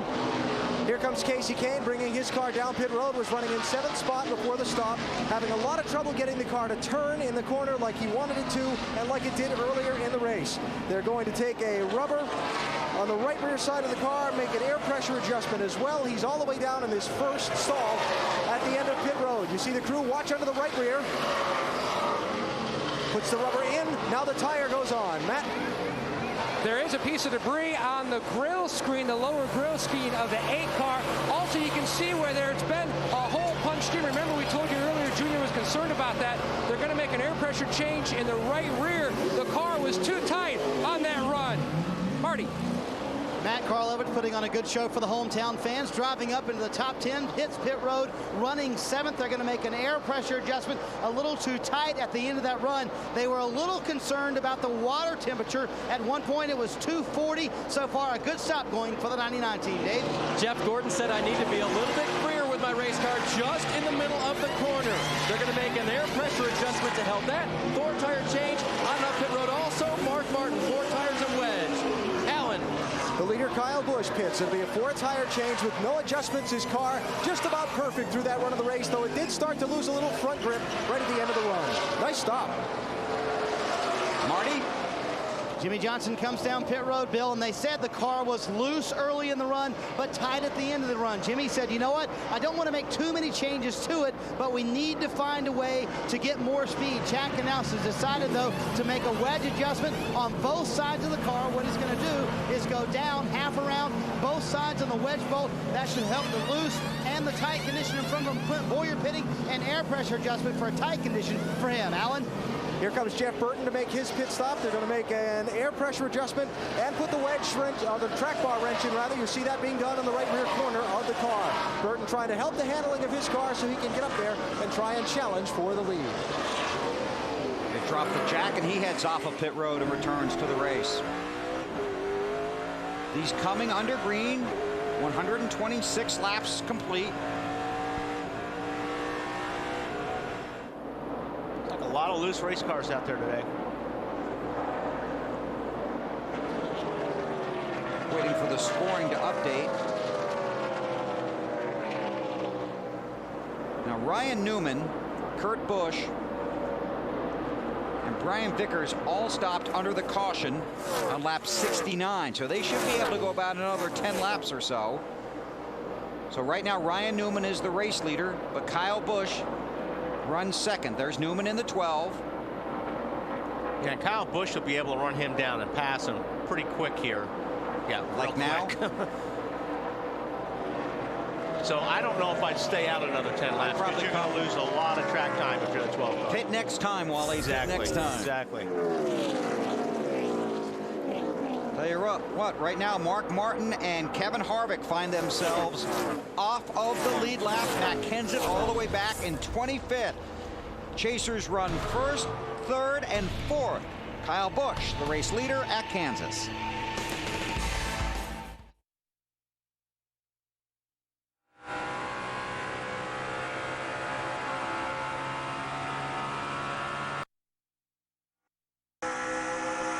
Side, Junior. That left side adjustment, the right front adjustment, hurt the car a little bit. 10-4.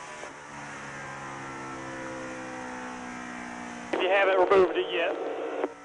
Remove the left, but the right is still in it right here. It just carried the left front up off down exit. 10-4.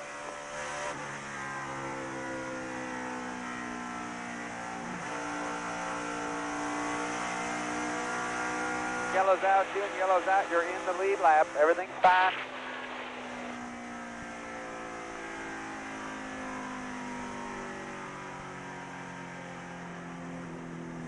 It's rolled to the right front. Getting into 3 is hard on the right front springs, pushing.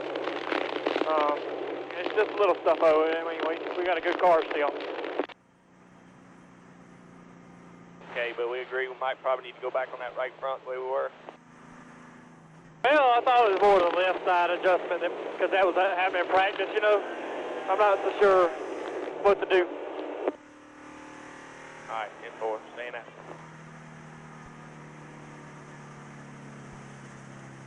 What about notching the track bar up just a little bit? To get ahead. Biffles actually. No, it don't matter to me. We're going to stay out here. 4, staying out. How many cars are on the lead lap now? 24.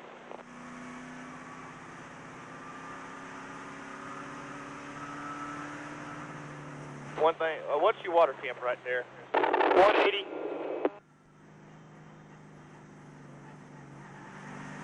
Come back. 180.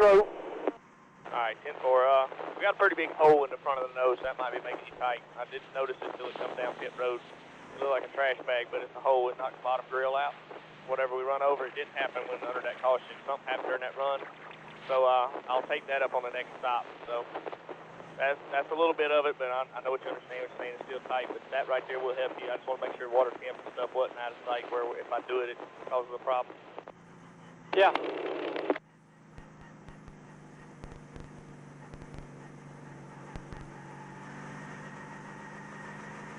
Hey, Junior, that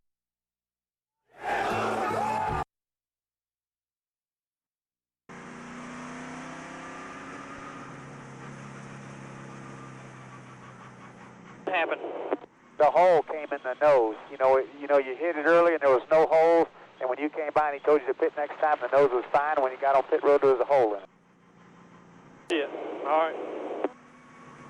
There's something on the apron or something.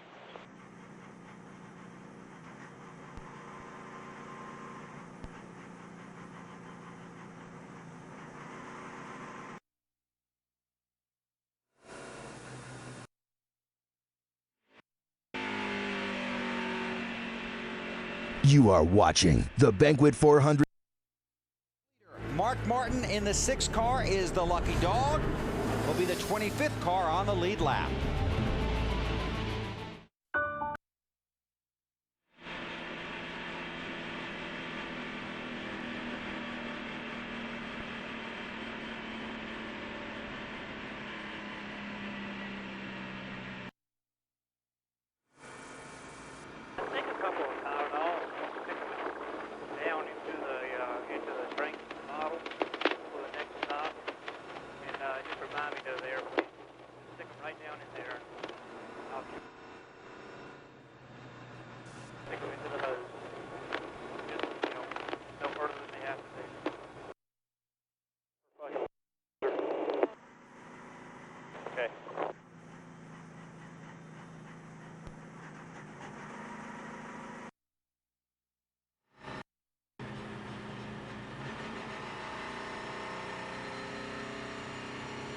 Watch.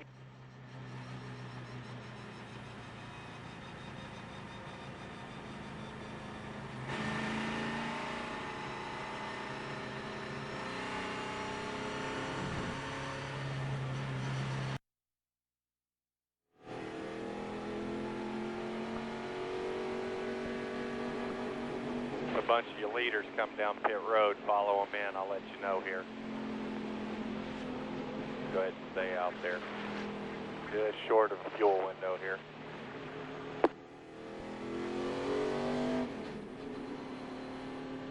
Stay out.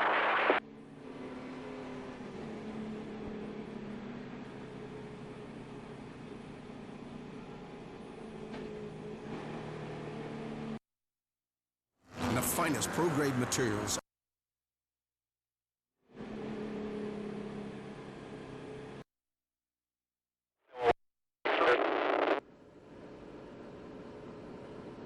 Away.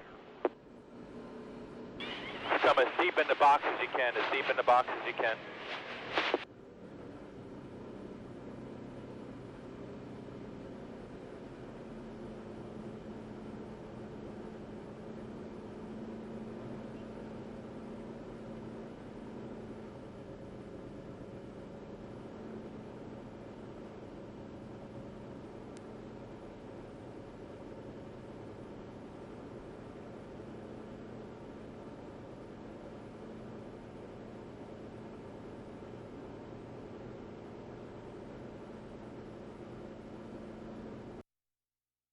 Contract killing.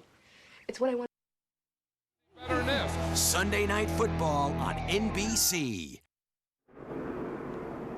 That's the 25th place car of Matt Kenseth leaving pit road. Making a stop here under the caution. An update from Dave. They're not sure what's wrong with that car, trying to find it, shaking the rear end inside the left rear wheel well. The only thing that I can think of, Wally, is if like a spring wasn't properly seated or something just wasn't right in that particular area. But let's go to some audio of Matt Kenseth trying to figure it out just before he pitted with his crew. I wish I knew how to explain it. It almost feels like there's not enough air in the right rear or something. It just gets down in that right rear, spins out. I mean, it's just, man, I don't know what to do to it. I haven't had anything like this in years. That's what I thought, maybe it's a gear or something. You know, even on restarts of axles, I can hear them snap a little bit and stuff, so I just wondered if maybe we had an axle wrong length or something goofy. I don't know. I'm just trying to think of something. Something goofy, to be sure. They're going to come back inside. Yeah, they're going to come back in another time. They just changed the left side tires. They're coming in again. So they can get it just like this. Okay, go ahead. We'll listen to Robbie Reiser. They're going to jack up the rear end of this race car. Again, this is a championship contending team. Came in here as someone who thought they were going to be able to at least contend in the top 10, now falling way out of that and just trying to find themselves with some points of note before this day is over. Yeah, Marty, go ahead, Wally. No, I was just going to say, it looks like they're trying to check to see if something is loose or something is broke. I mean, normally when a driver feels that there's something wrong, like Matt's feeling, there's something wrong. So that's why they're really checking everything over. If you can, they need to tighten it up. And I think when they had the hammers out, Dave, you were right. They were probably looking at the springs and making sure everything was, you know, in the spring buckets, everything was in place. But Matt definitely feels like he's got something that's going on that's not normal. Dave will check on that. Kevin Harvick has also made a visit to pit road. Harvick scored 29th in the 29 car. Here's our DLP picture technology race recap. Packed house at Kansas. Ryan Newman stayed out when everybody else pitted. Look at this job these guys do, missing this wreck. Incredible. So on board with Jeff Burton. Dale Earnhardt Jr. had an outstanding pit stop from his crew. Was under caution. That helped him grab the race lead, and those guys knew they got the job done. And Kyle Busch got the lead from Earnhardt Jr. on the track. And after 135 laps, Kyle Busch is the race leader. Our DLP picture technology race recap. Update on the 29 from Snyder. And things not going well for Kevin Harvick either. They came down pit road. We told you Harvick to the car extremely tight. They actually changed under caution here the right rear spring in that 29 car. They had a lot of time. They figured, let's go ahead and do it rather than just putting a spring rubber into the spring. Let's change the whole thing and see if that will help the handling of the race car. Now, yesterday, they thought they had a top 10 car, but again, like you've mentioned a couple of times, Bill, the conditions yesterday much cooler than they are today. So the track definitely different this afternoon. And they put a stiffer spring in, right? Correct, Wally. Yeah. Yes, they did. What they're trying to do is they're trying to get that spoiler up in the air, try to get that thing so it sits up on the racetrack a little bit, so it's not falling over and it's losing the downforce on the back. So that's the change they made. Hopefully it will help them out. Michael Waltrip in the 55 car is 38th. He was held a lap for speeding to preserve his position on the racetrack. So a one-lap penalty for Michael Waltrip. We go back to green. Kyle Busch is the race leader. 3 chasers running first, second, and third. Brian Vickers down there, 25 car. Love to get his lap back right now. Oh, a little bit loose. He slides up the racetrack in front of Earnhardt.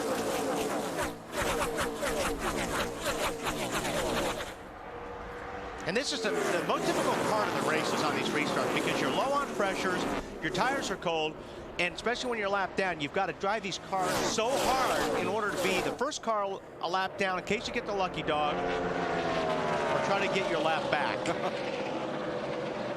Kevin Harvick restarted 34th. Matt Kenseth is 25th, the last car on the lead lap. Mark Martin, who was the lucky dog, up to 22nd. See these cars getting loose off the corner. All these guys are just hanging on right now. It takes 3 or 4 laps for these cars to start feeling like they're secure. Earnhardt way up the racetrack. You're not kidding. It's too close for comfort for me.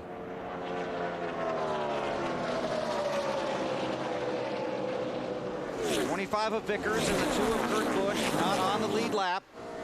They're racing for the lucky dog, as Wally talked about. Boyer in that 07 behind the 48 is 4th. Jimmy Johnson is 3rd.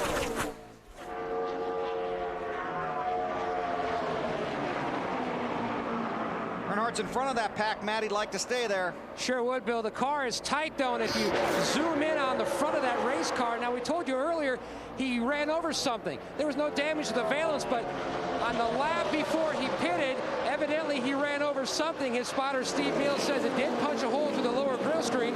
You can see in the upper left-hand corner. That's the big piece of tape patch that Jade Guarneri has already made. So next time Junior hits pit road, they will repair that damage because they feel like that is what's making Junior tightest the most. Yep, you're right, Matt. That'll do it. If you see right over there, if there's a hole in the front of the car, what that does, that air goes through that hole and actually lifts the front of the car. It packs the air underneath the hood, and it makes the steering light. And it actually lifts the front tires off the ground or makes them light. So that's what's doing it. If they can put that patch on it, they'll prevent that air from going in the hole and packing the air underneath the hood, and it'll give them that downforce back. And it's not as noticeable now after new tires, but in another 10 or 15 laps, we'll be able to see if he can maintain the pace that he's running. Here comes Stewart up the middle. He's going to try to take a spot away from, took a spot away from Burton already. And Johnson. Go ahead, Matt. Well, he just dove right through the middle there. The 25 car, who says his car is just horrible on entry. Stewart's car was not too great in the center of the corner. They've worked on it rolling to the center of the corner. They have made a lot of headway. He was 4th in Saturday's Busch race. Flew to Knoxville. Finished 2nd last night as we got a battle for 2nd. Junior starting to lose ground to the leaders. The 07 dives on the inside. Thanks, Matt. And that's Clint Boyer taking that position. And how long till Junior starts feeling that? Well, it's going to, right, he's about feeling now. it right now. But I mean, in another 10 laps, 15 laps, I'd be surprised if he doesn't lose a bunch of positions, because, you know, right now the new tires are masking the problem. But as you put more and more laps on these tires, you're going to lose grip, and then having that hole and making it, you know, push even worse because of that air in that going through the nose is going to be a handful.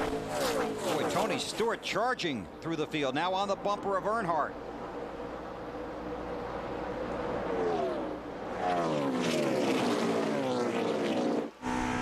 Earnhardt is 3rd. You look back at the battle for 4th.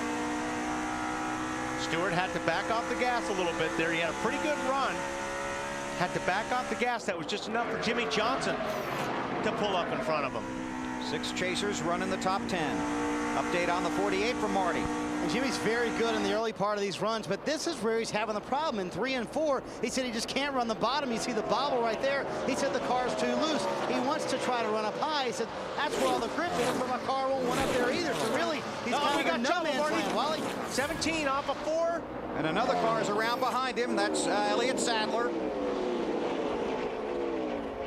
A lot of troubles off of 4 this weekend, but I mean, if there is a good thing about it, they're not hitting anything. They're sliding down the racetrack when they're wrecking off of 4 into the grass. All right, all your tires are up there, Matt. Everything looks okay. That's right front is flat, I believe. All right, it's uncontrollably tight to the middle and exit. Still real loose in that one run. What's the lap? So he'll come in and change those tires.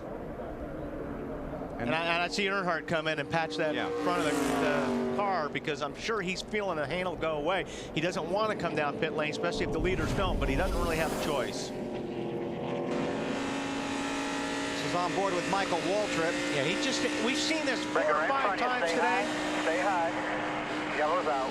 Where guys get up in that high line, getting off of 4, you're hard on the gas, and you're turning the car off the corner, and you just lose the back end. Been a tough day for Matt Kenseth. Brian Vickers in the 25 car is the lucky dog. Dave Burns. Hey guys, am I talking 17 or am I talking 24 pit stop? How about 17? All right, the 17, you heard him say uncontrollably tight. And so they're going to have to work on that car right now. Have gotten no more information. I talked to car chief Greg Ebert in between. I said, what were you working on in the back there? He said, a whole lot of stuff. Was everything tight? I asked him. He said yes. So the problem isn't something loose or not attached. The problem is the squirted just a little loose getting in. I got to the middle. I just was ready to start touching the gas, and it just that's the problem. spun out like there's no back tires on it. That, of course, is the problem. You hear Matt right now talking on the radio. Here they come down pit road. Bill, I'll just keep it down here because the 24 of Jeff Gordon is going to come in for 4 tires. They're going to make very few adjustments on the 24 car. Jeff pretty happy with it that run. It'll be a slight air pressure adjustment for Jeff. No wrenches going in the car at this point. Multitasking Dave here in the 8 pit now. Sean Ward, the front carrier, has a huge piece of tape across his chest. As soon as he comes around the car, you can see he's going to put that on the grill. As soon as the jackman goes around, they've already completed the wedge adjustment and they made an air pressure adjustment to try to free the car up, Marty. Jimmy Johnson leaving pit road, Matt, with 4 tires. They think they're going to lose some track position here to others taking 2, Alan. Yeah, Kyle Busch is going to get 4 tires, the race leader. Jeff Burton down this end of pit road has already gotten just 2. So Busch came in the number 1 spot. He will not have it at the end of these stops. Wow. Well, the computer says Clint Boyer won the race off of pit road. Greg Biffle picked up some spots, and so did some other guys. We'll sort out the running order, find out who has 4 tires and who gambled with 2 when we come back to Kansas.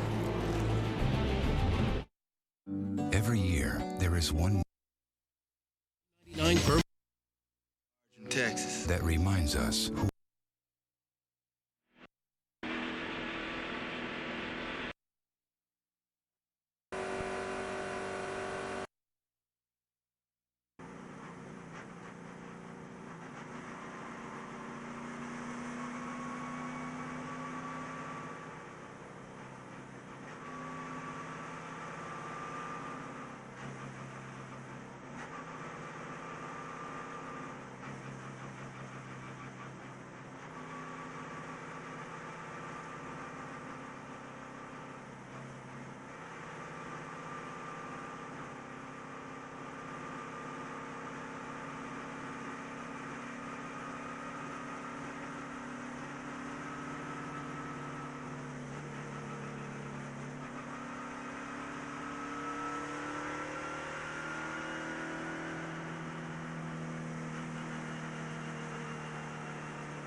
And an interesting mix of strategy here. The number of drivers taking just 2 tires. And you see Sterling Marlin headed for pit road. He stayed out to lead a lap. So the scoring will cycle back to Clint Boyer. He took 2 tires. So did Jeff Burton. So did Greg Biffle. So did Kurt Busch. They're among the guys that just took 2. The 11 car of Denny Hamlin speeding, too fast entering and exiting. Martin Truex Jr. also got a speeding ticket, and so did Scott Riggs, too fast exiting.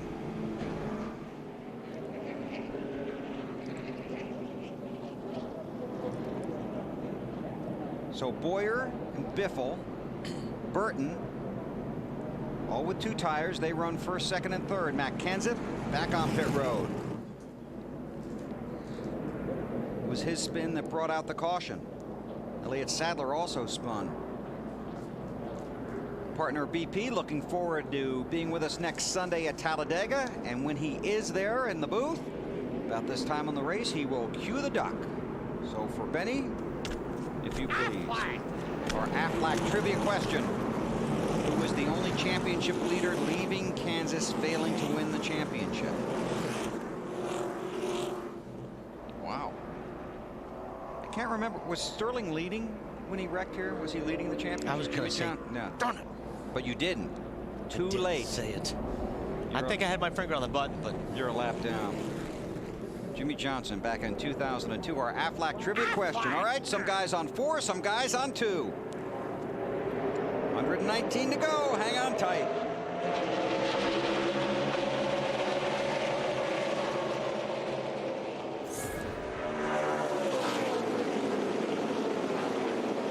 I'm talking about those tricky restarts. Yeah, this would be one of them. Yeah, because you got the guys who took 2.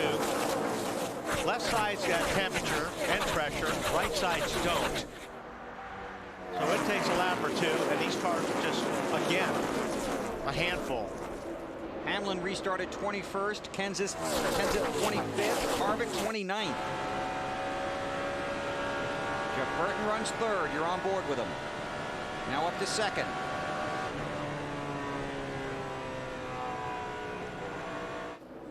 Okay, Alan, you and I and Wally debated it. Yeah. How about tire strategy? I won't tell you what our debate was. I'll just tell you what Jeff Burton's crew chief said. Said they only had 12 laps of green flag racing on the left side tires they took on the green flag stop at lap 126. They tried 2 tires earlier at lap 11. Their car held its track position. They took 2 here. They got in front of a couple of guys that they had been behind. And we'll see how it works out. Look at this pack here. That's Johnson, Tony Stewart, Kyle Busch, and there is a madhouse behind these guys. I mean, the race is all the way back. Right here. The back of the pack. These guys are 2-3 wide going into 3, as they are right now. Earnhardt Jr.'s right in front of that bunch. There's Carl Edwards in the 99, Kyle Petty in the 45. And they just stack up getting into the corner. I mean, you just cannot make a little bit of mistake right here. Red and white. And there it goes. We got a guy in a wall. Denny Hamlin, one of the drivers in the chase for the next Tuck Up Championship. The caution is out. The rookie driver from Virginia. I had a feeling, but I thought it'd be at the front of the pack. Got caught speeding, and that's what got him back there. Car doesn't look that bad, does it? I don't think he did. I think he just got up high, like we've seen a lot. Got a little bit loose. Got in the gray stuff. If he got into the wall, it was just barely. Just barely missed Riggs in the 10 car. If he did miss Riggs. Denny Hamlin has an onboard camera in that FedEx ride. That's right here. He'll get loose. He'll catch it. And he'll get in that dirt.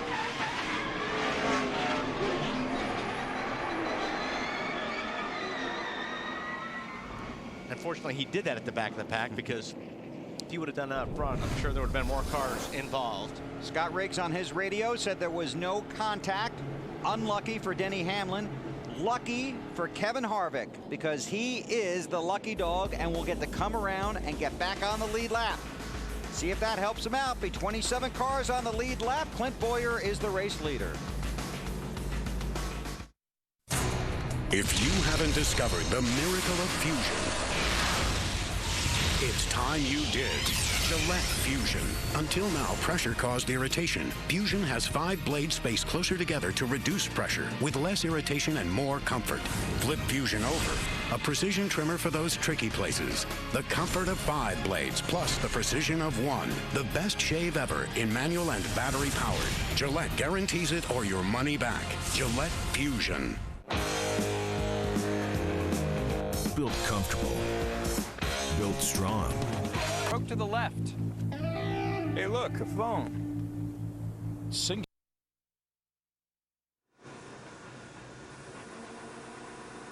Point 9's coming up on your outside now. He's a lucky dog coming now.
His 4th career win, the only driver to win here at Kansas from the pole.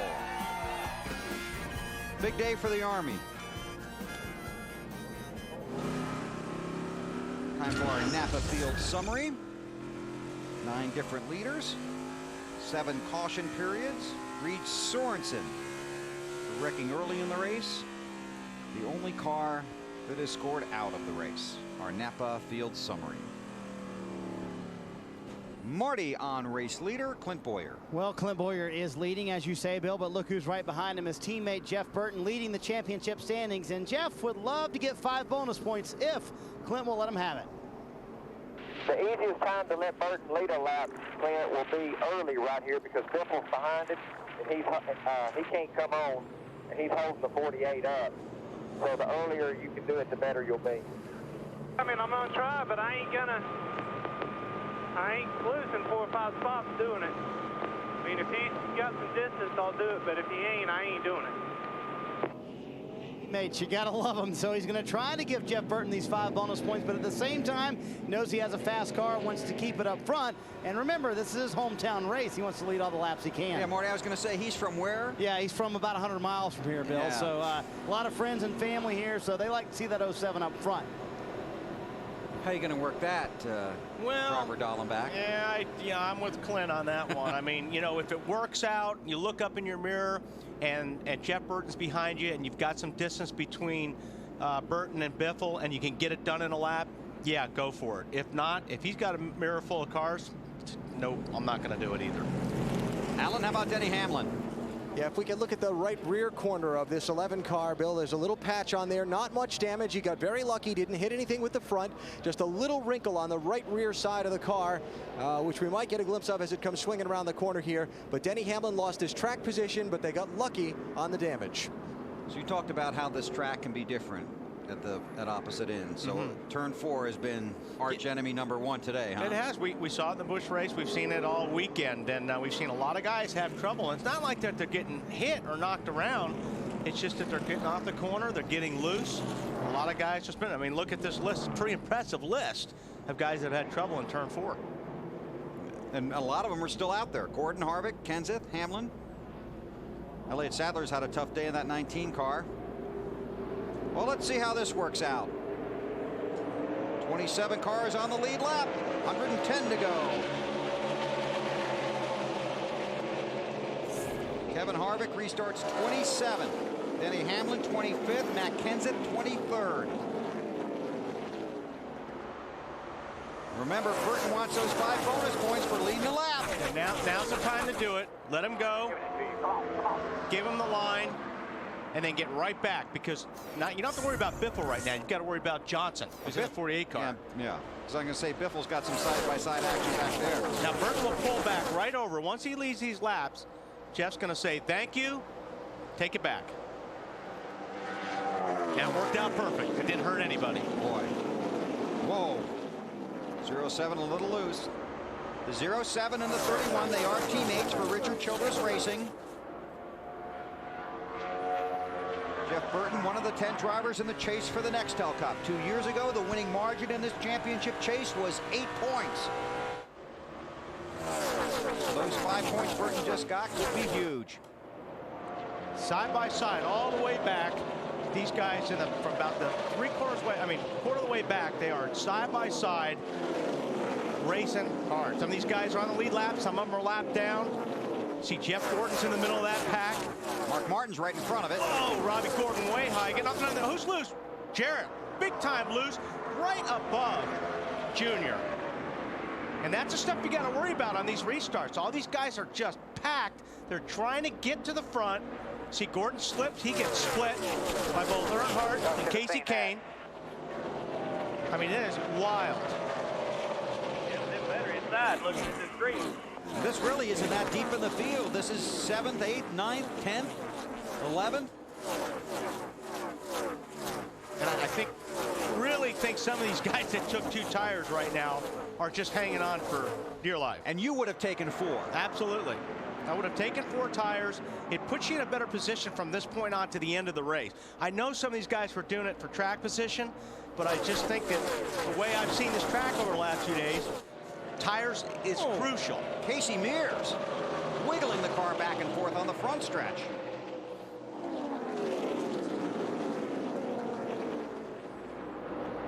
'24 is back there at about 10th. Oh, we've got a Kyle Busch.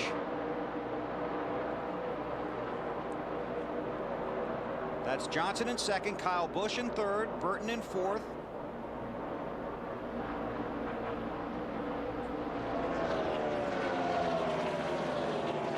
Go again.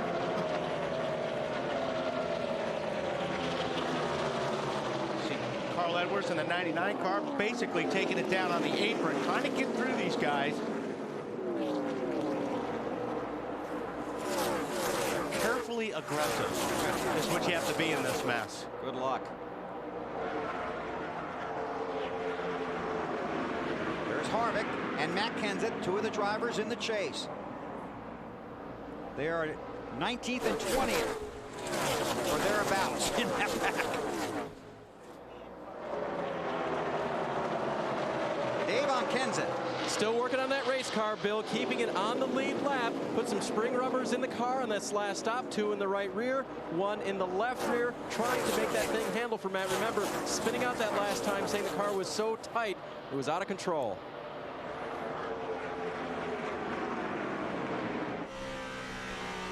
On board with Harvick, Marty. Bill, remember we told you lap 133 they came in, they changed the right rear spring. They have since stopped at lap 146, 155. So Kevin is on 4 fresh tires here. He said, I'm hanging on to it, but it's way better. Richard Childress came back on the radio, said you're doing a great great job, and don't you ever give up on this race. In 18th right now. Right behind Tony Raines right there. Got Raines a little bit loose.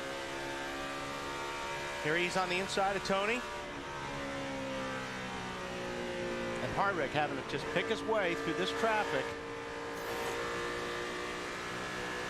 66 car. Jeff Green goes by him.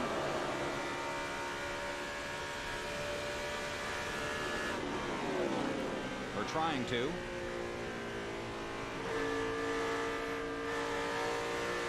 Hear him playing with the pedal. Yep, he can. He gets after the gas, and then he backed off just a little bit. Up front. Johnson trying to take it away from Boyer. Looks like he's going to do it. Jimmy Johnson goes to the front. That would be 4 tires passing 2 tires. Marty?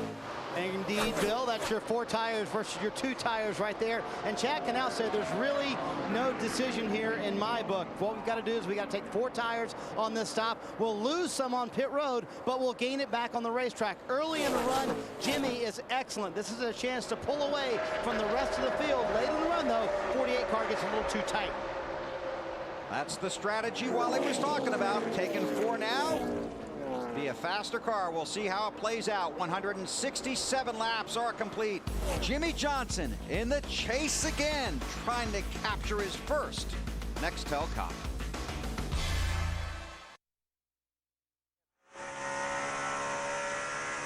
Again. The tape's blown off. Okay.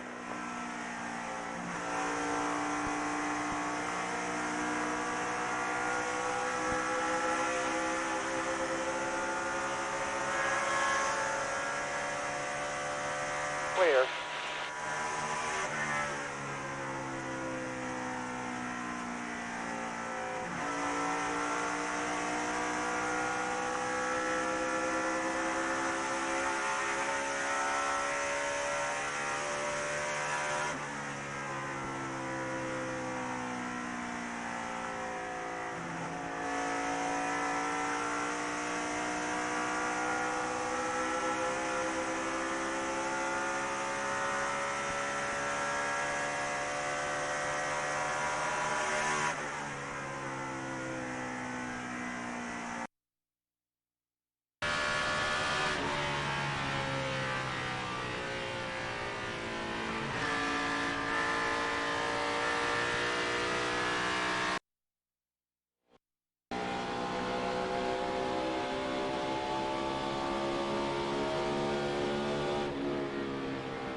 Still outside, still there, still there, still there, still there, still outside, clear, clear all around.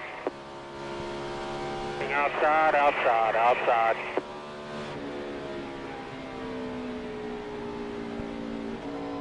Still there, still there, still there, still there, clear, clear all around.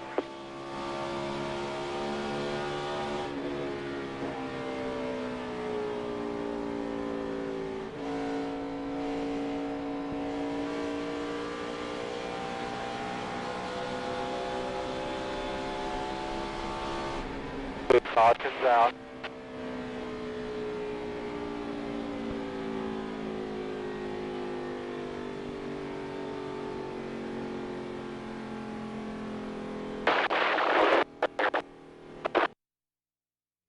Save on Samsung HD TVs powered by DLP at Circuit City and CircuitCity.com. Sooner. The caution is out for Clint Boyer.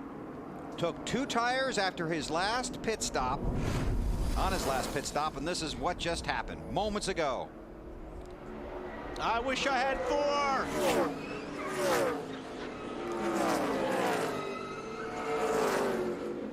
Ouch.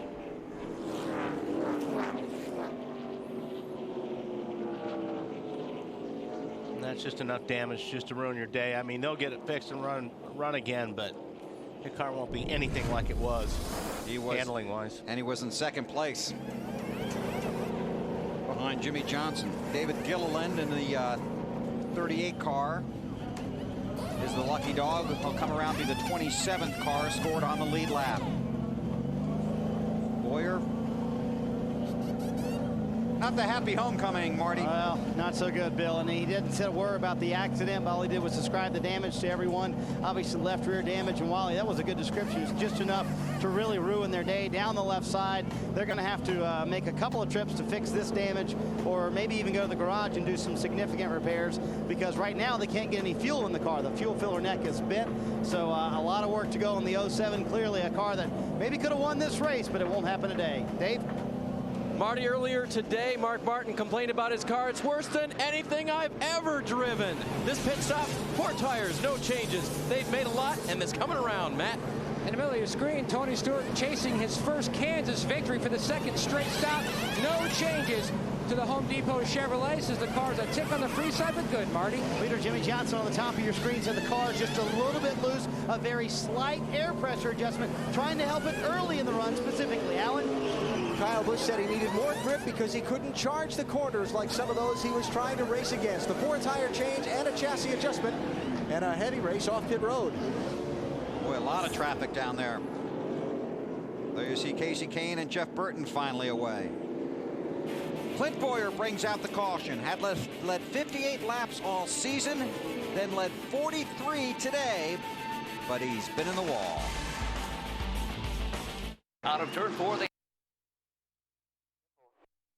Make sure the left front fender's out good, Shane. Looking left. 3, 2, 1. Keep working on that left front real good, Shane. Left front. You continue working on the left front. Go around the other side. Go around the other side. Stay up. Put it on the window from the other side.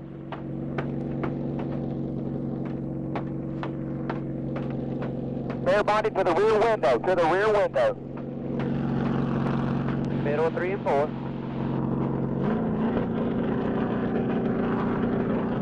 Get the rounds in it. Okay, 10-4. Okay, let's let him go. We'll come back. Let him go and come back.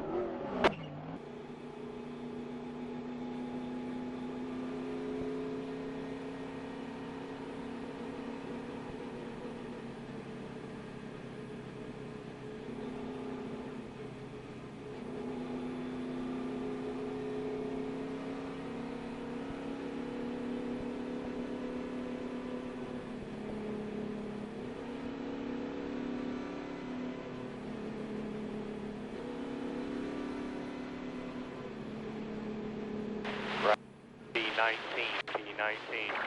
Both those guys in front of you have been out running all day. They'll get sorted out, get them one at a time here.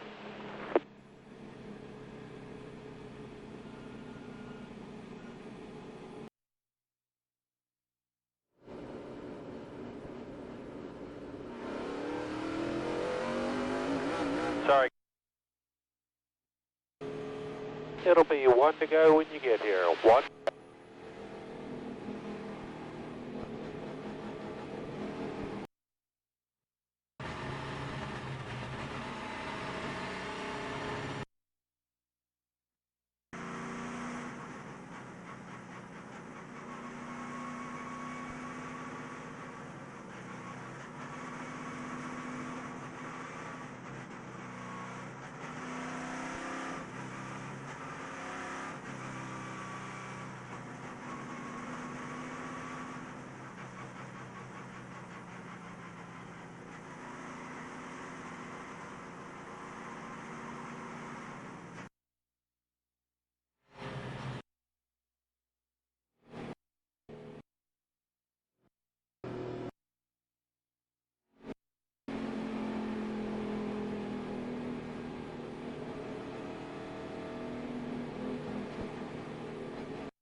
Next Sunday, 1 Eastern, NBC.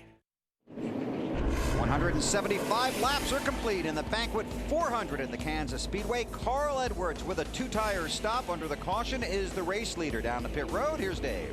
Pat Trice is Mark Martin's crew chief. Earlier, worse than anything I've ever driven.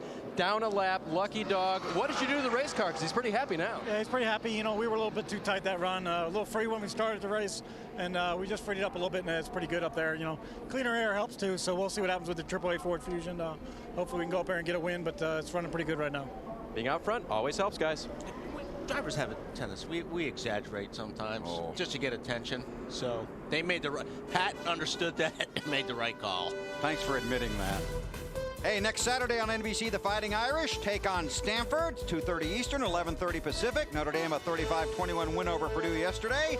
Brady Gwynn and company look to get the Irish offense moving. Stanford, Notre Dame, presented by Dell, next Saturday, 2:30 Eastern, 11:30 Pacific on NBC. Because I tell people how great you are in the booth, too, so. Thanks, Wally. Where that's going. Glad you're there for me, partner. Benny, hurry back. Carl Edwards, the race leader. And that 20 car, that orange thing right there is pretty darn fast.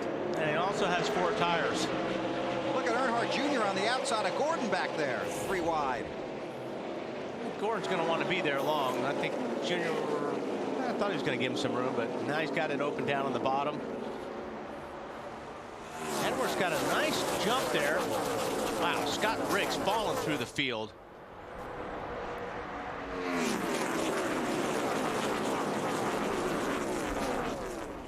What a mess. Look at that. 4 wide.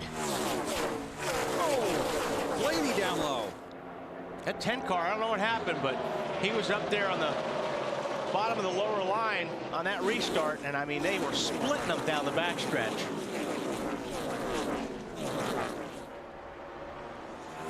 Meantime, Jimmy Johnson has got to run. Couldn't get up on the high side of the 20 car, but in the meantime, Kyle Busch takes a spot from Stewart and Jimmy Johnson. Slides up the racetrack. Jimmy Johnson's got to get off the throttle because he saw Kyle sliding up the track.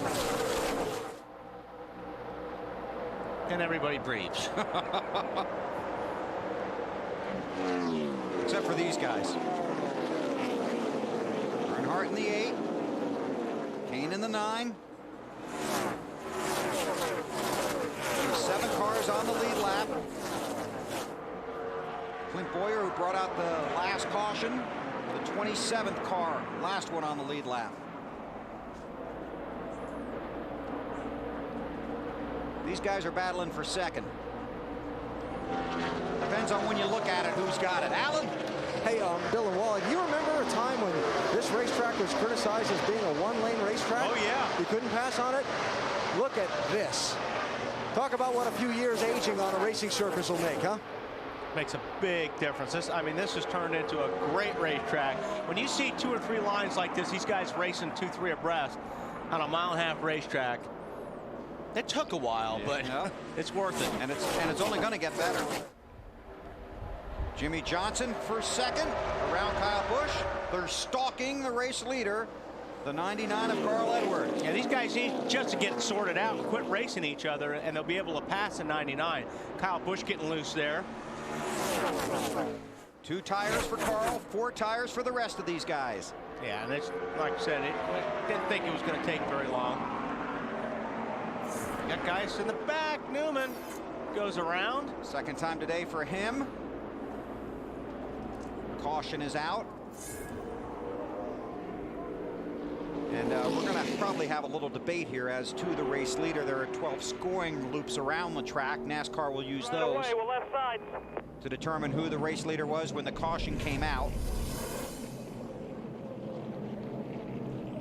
You see the 12 up on the high side, just loses it. The car twitches just a little bit. He saved it, then got up in that high line, and the back came around. His Penske teammate Kurt Busch is the lucky dog. He will come around, be the 28th car on the lead lap. And we have been told that NASCAR has warned the 99 car about his restart. And that's all the information we have. He probably may have jumped it a little bit. And here it is. They said it wasn't clean, and it looks like, you know, you're in the vicinity of the markings on the wall. Looked clean for him. It didn't look clean for some of the other guys. But the computer and the car say Jimmy Johnson is the race leader. We'll check that out when we come back to Kansas.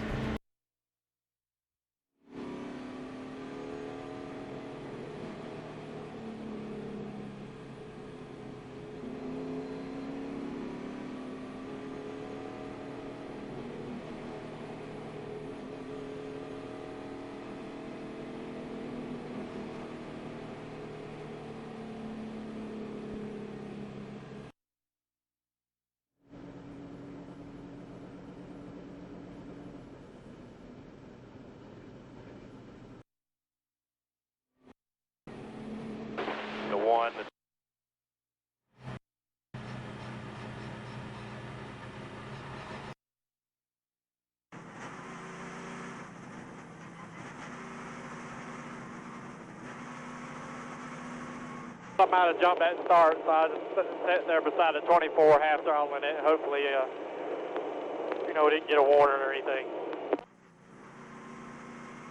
You're fine. Pass to the right.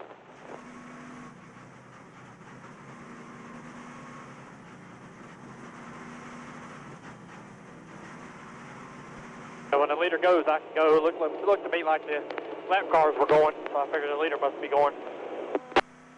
Yeah, you was doing good. Yeah, I mean, you passed to the right, you went where the leader went, so you're good.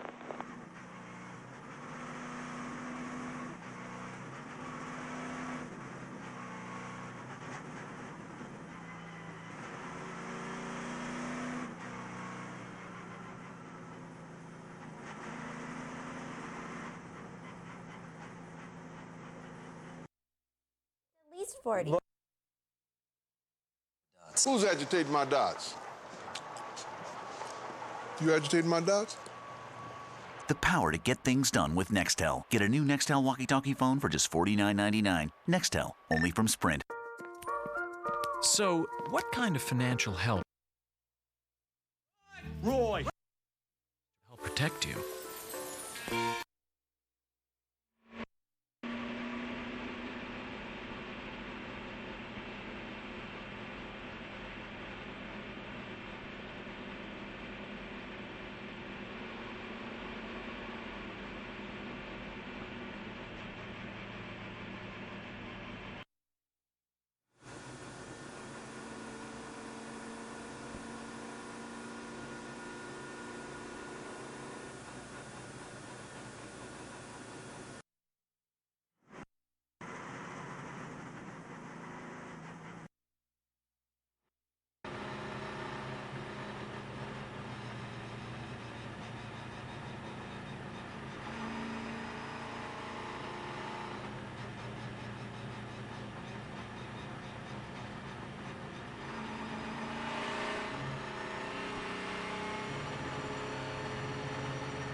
P17. Keep working this. You get you a top 10 out of it.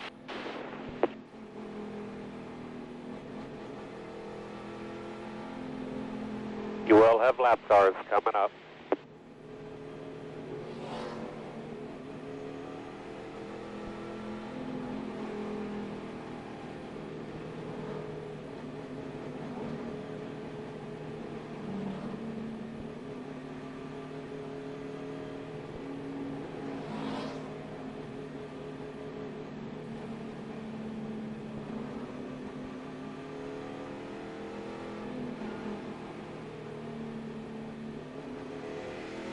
We are going green this time. Make sure they're cleaned up. That's all the lap cars.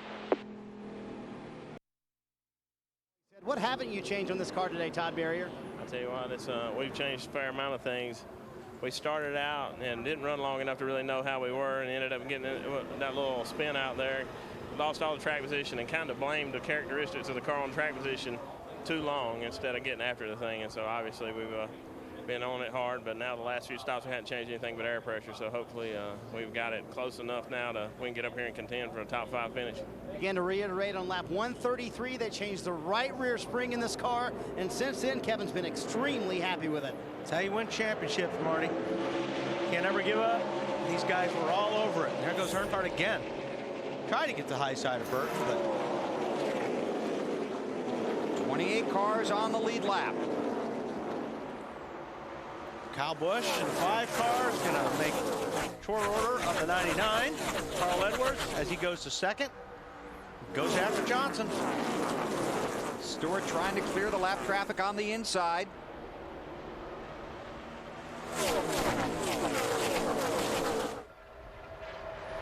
So Hendrick cars run first and second. Then it's Roush, Gibbs, and the 16 of Greg Biffle on the move. Biffle in 5th spot right there. And yet the 22 car of Dave Blaney that's there is a lap down. Dave, Biffle looks like he's running pretty good. He's been pretty racy today, Wally. Last pit stop, his car was very, very loose. That was his complaint. They did make a chassis adjustment to give him 4 fresh tires, but there was a point in the race where they took 2 tires 2 times in a row when no one else did and gained track position both times. Basically came out with 4 fresh tires, but moved the car forward on pit road. Well, Biffle's in a good situation because the beehive of activity is behind him. Right about there it starts. Earnhardt, Casey Kane, the 96. Tony's a lap down, that 96 car. Burton on Earnhardt's bumper. Matt. Junior pinned on the outside, trying to work his way around that 96. Junior said, I just feel like I have no spring in it. The car just so loose on exit. That's where he wants Tony Jr. to try to fix the car on their next stop. AB? Well, Casey Kane is just not really happy at all with the way his car has been handling lately. Talked about it being all over the racetrack. They talked extensively under that last caution about some of the adjustments they've made today. Casey and his team director, Kenny Francis, they've only got one more crack at this thing on pit road to try and turn it into a winning car. And right now, they're scratching their heads a little bit. That's a dangerous place right there. Go ahead. Yeah, I was just getting back to the 8 car. I'm just wondering if, you know, they were fighting that push, and I'm wondering if they made any adjustments for that push other than putting the tape on it, because now they're loose. Now they've buttoned that hole down, which is going to create all that down. They're going to get all that downforce back on the front. Report from pit road is they did make a chassis adjustment and an air pressure adjustment to try and work with that. Whoa, Earnhardt slips off the corner a little bit. Casey Mears in the 42 car all the way to the apron to avoid a wreck and passes a couple of guys in the meantime. Looks like Robbie Gordon, a 7 car, he's been hanging on all day. Robbie's a couple laps down in that 7 car.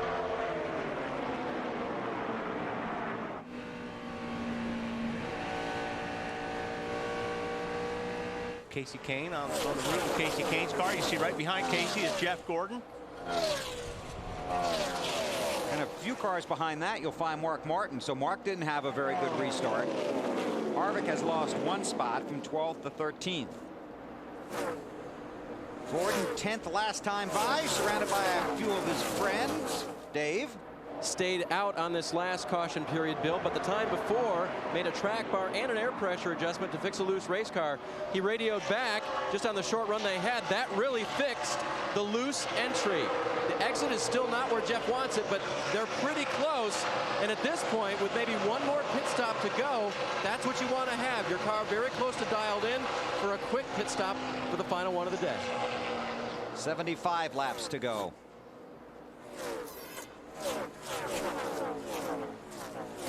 There you see the championship standings as they run right now. And that Casey Mears in that 42 car is in 7th right now. Earnhardt's going to try and take that away, so a good run for Mears.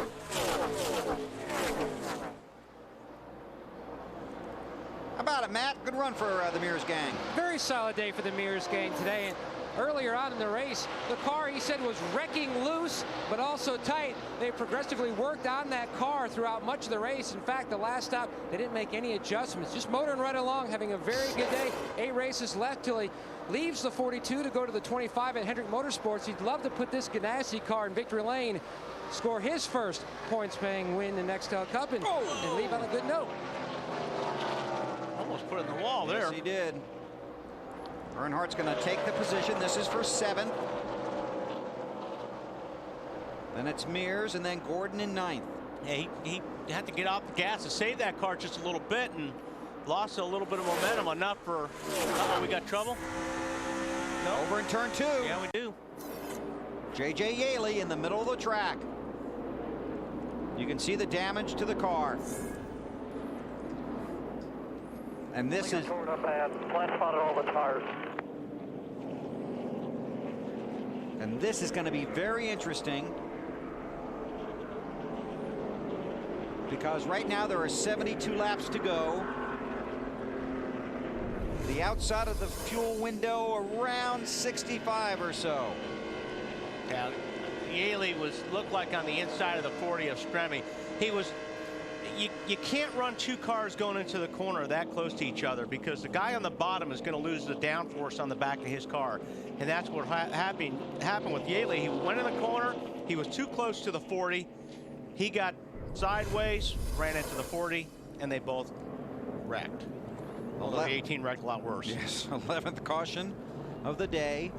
The 22 car of Dave Blaney will be the lucky dog. He'll come around and be the 29th car on the lead lap, just outside the edge of the fuel window to reach the finish. But this will probably be your last crack, or could be, at making any adjustments. We talked about how important pit stops are here at Kansas. Yesterday in the Busch race, a 300-mile event here, it determined the outcome. The leaders head for pit road. This will be big, Dave. And Biffle's crew was deciding whether or not to pit. They're definitely going to do it now. 4 tires. They cannot go to the end on fuel from here, so there will be another stop. That would be the time that they would try to win on strategy and take only 2. Matt Stewart, 4th on Saturday, the Busch race, currently 4th. And he says the car is a little too free from center exit. Maybe small air pressure adjustment. No communication on the radio, though. Close battle between he and the 16. Marty. Leader Jimmy Johnson, top of the screen in that 48 car. And I mean on the edge of the fuel window. Just a little bit short. Half pound in the right rear tire. A little tight, Alan. Middle of the screen, Kyle Busch pitting from 2nd spot. A late call as to whether it be 2 or 4 tires. This was a 4-tire stop. Let's see how it shakes out off the pit lane. Jimmy Johnson wins the race off of pit road. The inside of 70 to go when we go back to green. Jimmy Johnson wins the race off of pit road. Not that far away from finding out who's going to win the Banquet 400 at Kansas on NBC. Banquet over defeat.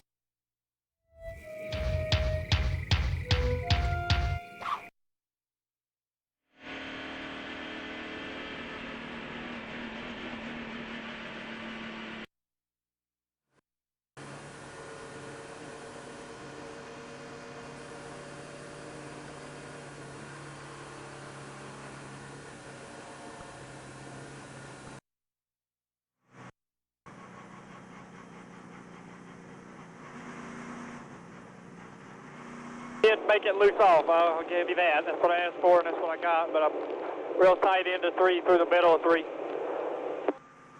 All right, in 4.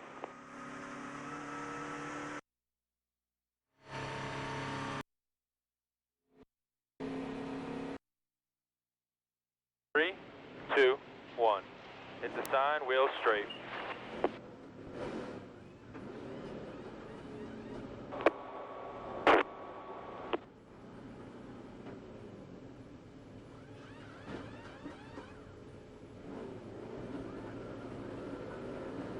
Go, go, go. Half a lane, half a lane, half a lane. 4,000, don't speed here. 4,000.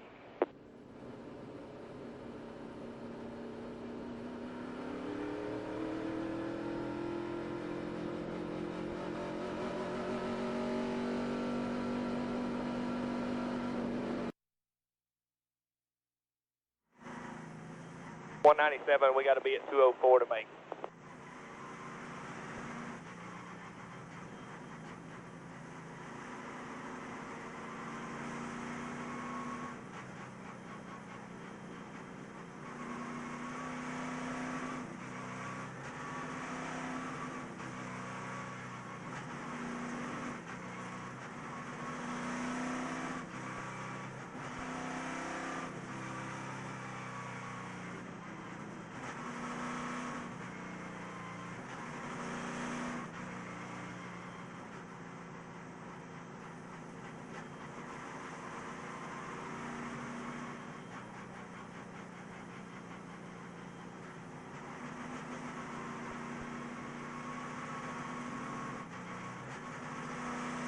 Coming to the green.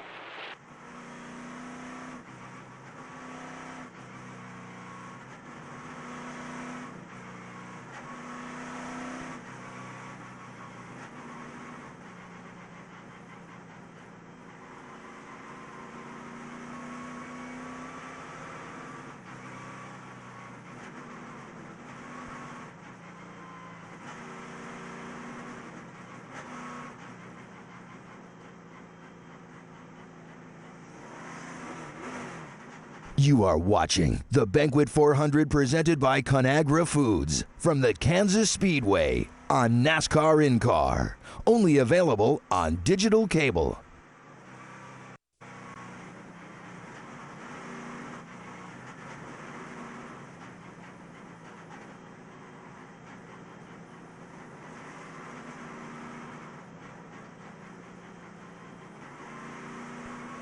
Five car, too fast exiting.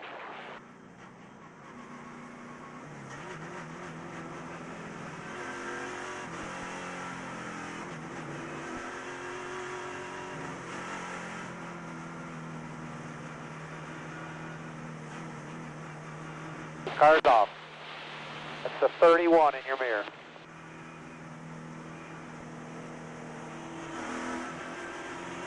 Green flag, they're all moving, June.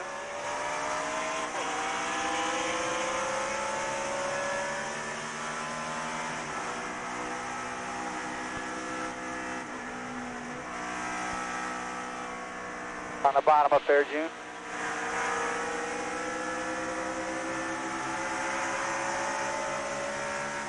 Side.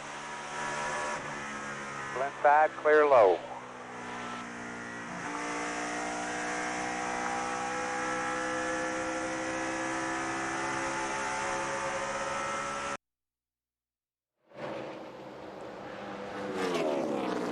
Biffle, a pick of many to contend for the championship this year. Finished tied for second last year, 35 points behind Tony Stewart in the championship standings. Didn't even make the chase this season, but now trying to take the lead from Johnson.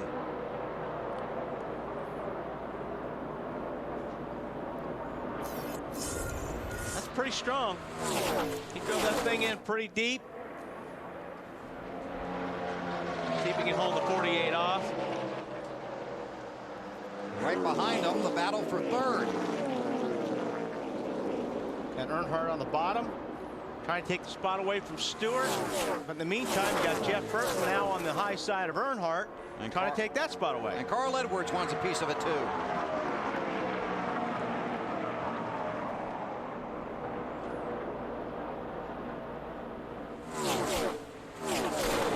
Earnhardt trying to squeeze inside of Burton. Yeah, well, I think he's trying to get Burton a little bit loose there. We watch this, get an update on Kyle Busch from Allen. Hey, just an update on Kyle Busch. Very, very late word coming that he had been penalized on that. So he was just dropping back into traffic as they were getting ready to come to the green. He dropped from second position on that restart all the way back to 28th. And the crew down here, particularly crew chief Alan Gustafson, taking it very calmly, at least visibly. But you know there are going to be some tempers a little bit hot down here. I mean, yes. Just watching. I'm sure we can go back to this footage, but Earnhardt just about wrecked off of 4 that time. He had his hands full.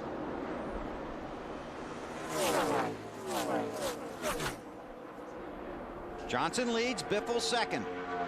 And to follow up on Allen's story, Kyle Busch right now 24th of the 28 cars on the lead lap. Biffle was first, runs second. More from Dave. And that's where he finished last year here, Bill, with the very same race car. Crew Chief Doug Richard told me this morning, you know, we got a little off on fuel sequence last year, and that hurt us. Well, they're on everybody's fuel sequence now, and unfortunately, that means, as in most people, they can't make it to the end. So we'll have to be down pit road again, but one of Greg's favorite race cars. Now, there's Earnhardt. Now, here's what that was you were going watching. on, Yeah. Let's go back and see if we can see what Wally was talking about. Gets up on the high side, just watch him. It's loose, saves it. Loose, loose. I mean, he caught that thing 3 or 4 times. He lost a few spots. And this is all about 150, 160 miles per hour. Matt, he hung on, but it looks like he's got his hands full. It looked like he was riding the cushion at Paducah, the dirt track he owns in Kentucky. Now, he's been saying the car has been loose pretty much on exit the last half of the race, but in the fuel department, that's another area where they're short between 5 and 6 laps, like a lot of other Chevrolets in the field. They joked, except maybe the Childers cars. They're probably good in a green-white checker. I'm not sure we've seen the last of our cautions. At this point, if we were to stop now, everyone would be inside their fuel window. Right. But you're predicting they might get another opportunity to come to pit road under the prediction. We'll see what happens. Jimmy Johnson, a car so strong you could drive it through a Kansas cornfield. He's the leader in Kansas City.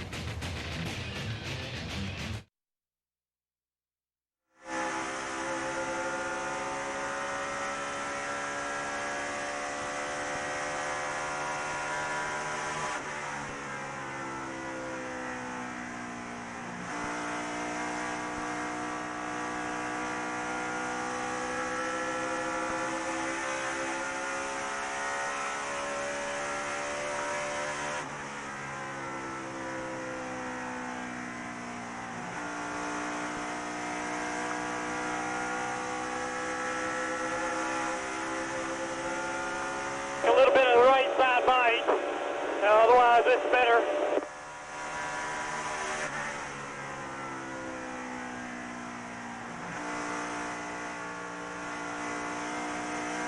Clear high.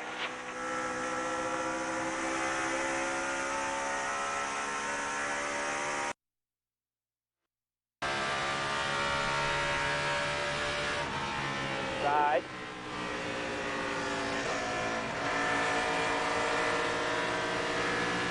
Side corner.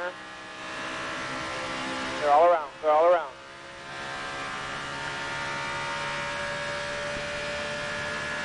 Next two cars are for position.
Still there, clear all around.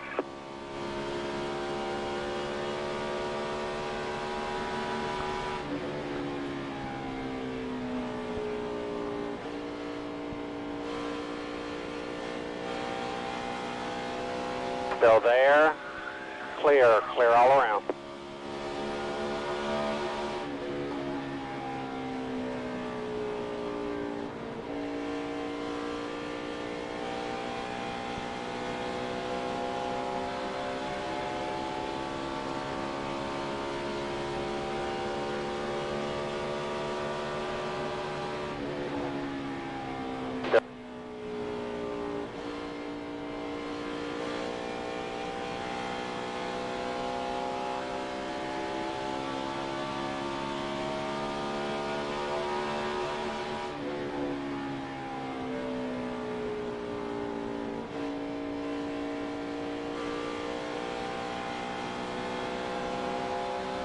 Car we're chasing. At the Kansas Speedway, the car not in bad shape at all.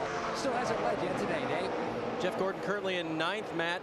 Talked to crew chief Steve Letarte about the fuel situation, said he's about 5 laps short. Now that's pretty close to the margin of error for crew chiefs lying to pit reporters. So we'll see. 24 may be close on fuel, but they're going to try to make it if the green stays out. Dave, good rebound for the guy. Just inside the top 10. Running 10th is Martin Truex Jr. back on lap 133. Got caught for speeding on pit road. Nice rebound. Just like last week at Dover, they finished top 10, working on their second consecutive top 10 finish. Dave? What an incredible comeback for Kevin Harvick. At one point today, he was running 34th. Again, they changed the right rear spring, have done several things to this race car. Since they changed that spring though, just 2 air pressure adjustments. Fuel-wise, they're about 5 laps short for making it. But if they win the championship, they'll look back at this day at Kansas that won it for them, Dave. Mark Martin battling now back in the pack. Car not as he would like it to be, just certainly not racing toward the front. Likes it a lot better, just not as much speed as he needs to try to win here today, Alan. Well, Kyle Busch trying to dig out of the hole that pit road speeding penalty put them in just a little while ago. Dropped from 2nd to 28th at lap 197. He's got 48 laps to try and move up from 16th as far to the front as he can, Dave. Way back to 27th, we find Matt Kenseth. They have worked very hard on this race car. They actually moved the axle of the race car a little bit forward. They adjusted the toe of the race car. Matt radioed back. He said, well, I can't think of anything more. We haven't changed on this 17. Just trying to maintain where they are and not lose any more points today, Bill. Thanks, Dave. Denny Hamlin, the other chaser, currently scored in the 29th position, 1 lap down. Jimmy Johnson's season began with a win in the Daytona 500. He has not led the most laps in a race this season, but he could lead the most important one today.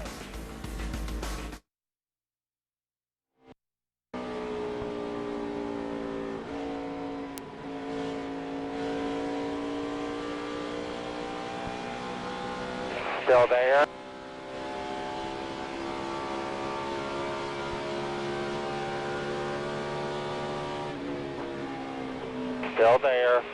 Still there, clear all around.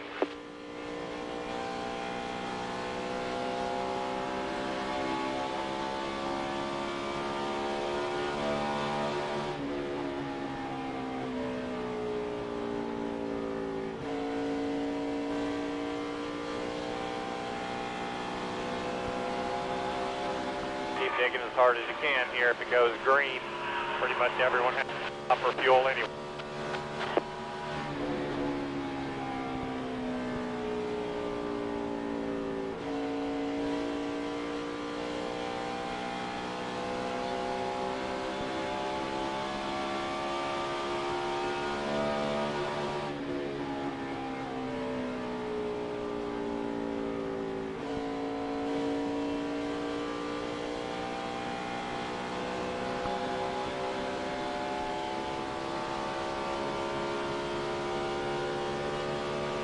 .350.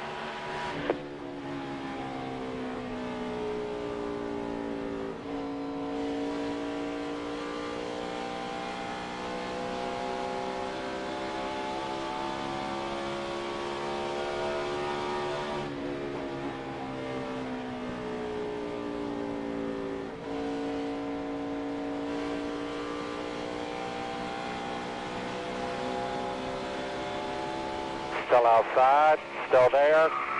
Clear, clear all around.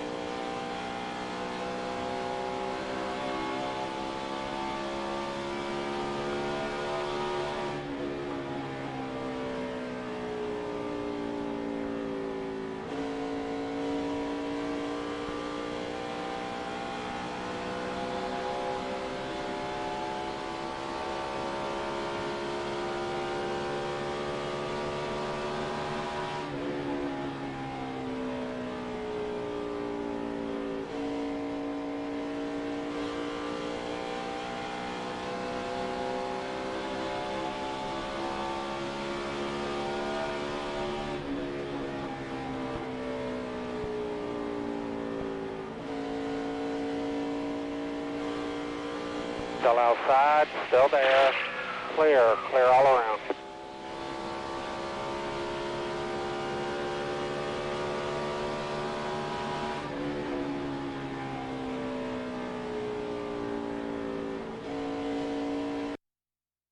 To pile up those laps, Marty, he'd love to get those 5 extra bonus points for leading the most laps. He'd love to get the maximum points he can today, being where they are in the championship standings. And things are happening around him on the racetrack. The guys behind him are starting to slow down a little bit, trying to save some fuel. Jack Knaus just radioed to Jimmy, listen, we're 7 laps short. Don't worry about saving fuel for us. We got to go as hard as we can go for as long as we can go. See how that works out. Hey, Dave Burns, you down there? Hello, Weber. So tell me more about the 24 and go into the finish on fuel here. Okay, so this morning, Steve Letarte tells me they can go 64 laps on fuel. Again, we're talking margin of error of what teams will share information-wise with those of us who patrol pit lane. We restarted with, what, 68 to go, I believe? Right. So that's a little out of the range, but if he tells me 64, maybe he can go 69. Okay. And that may have been the 5 laps or so that accounted for the margin of error. Ohio didn't vote, and therefore 24 could go, Bill, is what I'm thinking. Okay. So but, go ahead. But so that they may try it. May try it. Okay, correct. Thank you, sir. Correct. Yes, sir. Wow, that's a pretty big gamble. It sure when you're is. trying to race for consistency. You know, I mean, you go, and you heard Gordon say it himself. I mean, you want to go for the win if you got the car to do it. But to win this championship, you don't need to win races. The last 8 races. You need to just be consistent. So do they play it safe and come in, or do they go for it? That's why we watch. That's why we have Dave in their pit. That's right. Jimmy Johnson, the race leader. Jeff Burton is moved up to 2nd. Then it's Greg Biffle, Tony Stewart, and Carl Edwards. Inside of 40 to go in the Banquet 400.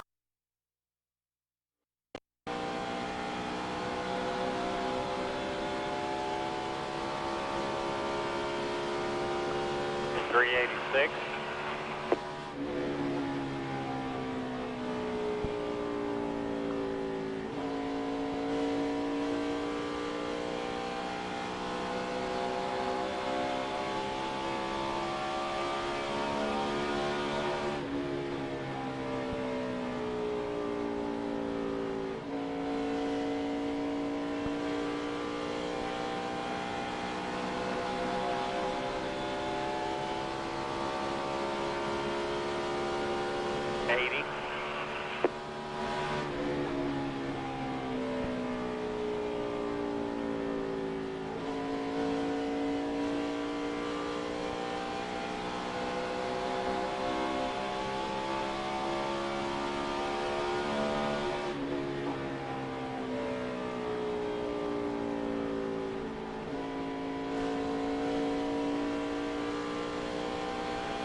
.94.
No, that 99's good, Jim, but you're less than a second to the 16 car.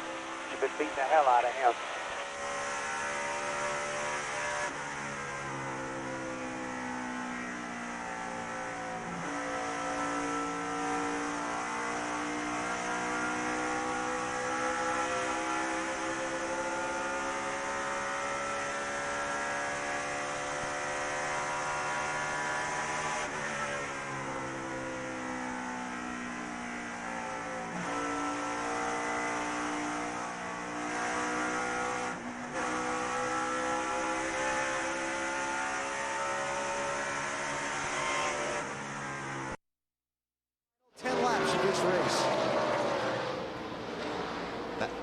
That's the battle for fourth.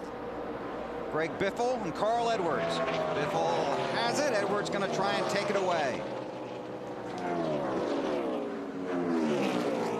30 laps to go. We have one more commercial break to get in. Going to duck it in right here. Then we'll take you to the finish. If anything breaks out, we'll break in. You're watching NASCAR on NBC.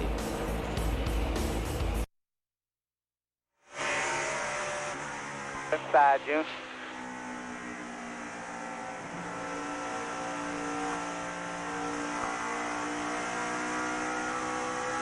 Clear. 29 laps to go, P5.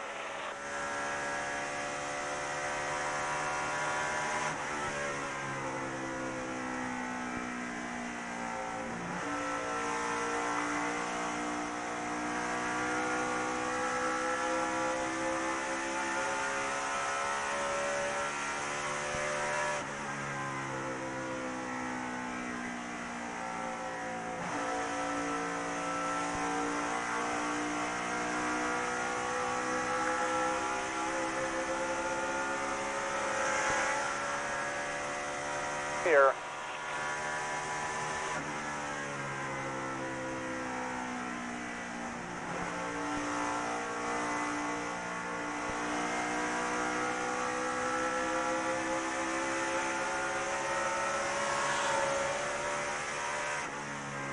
Inside, June.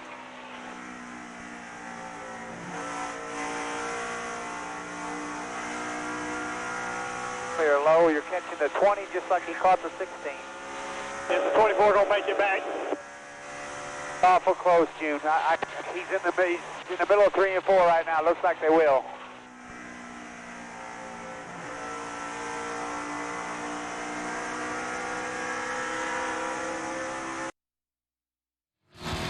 Anxiety.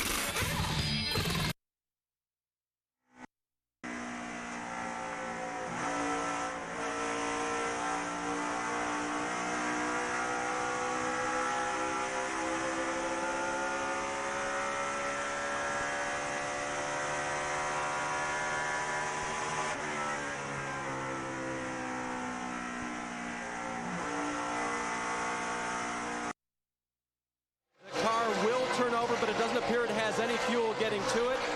They're putting fuel in just to make sure they didn't actually run themselves out of fuel. But Jeff feels like maybe there's something on the front of that motor that would turn the fuel pump, the cam leading to it. Now it's turned over. So the motor fuel starved. And apparently with fuel, it'll roll. 17 on pit road as well. That car was so tight, Matt said we may as well work on it and move on. And now Jeff Gordon's still on pit road. He's complaining, no fuel. The motor will not receive the fuel that they put in. Big trouble for Jeff. Get it, guys. See what you got. I know there's fuel in it, Jeff. I know there is. Get to the motor. He shouldn't be out of fuel. No, he shouldn't be out of fuel. No longer turning the fuel pump, buddy. I'm sure that's probably what it is.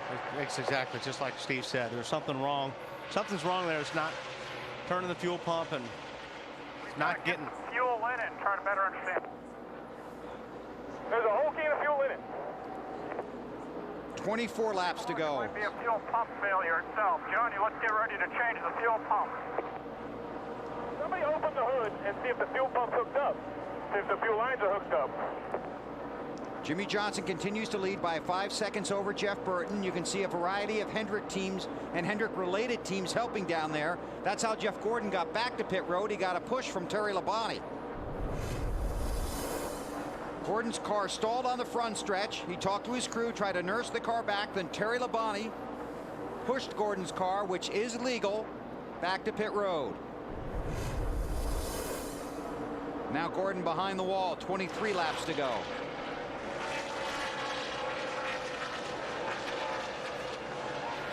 Right now, Gordon is 7 laps down in 38th. Dave? And again, the problem stems from not getting fuel to the motor. There is fuel in the tank. The tank is in the trunk of the car.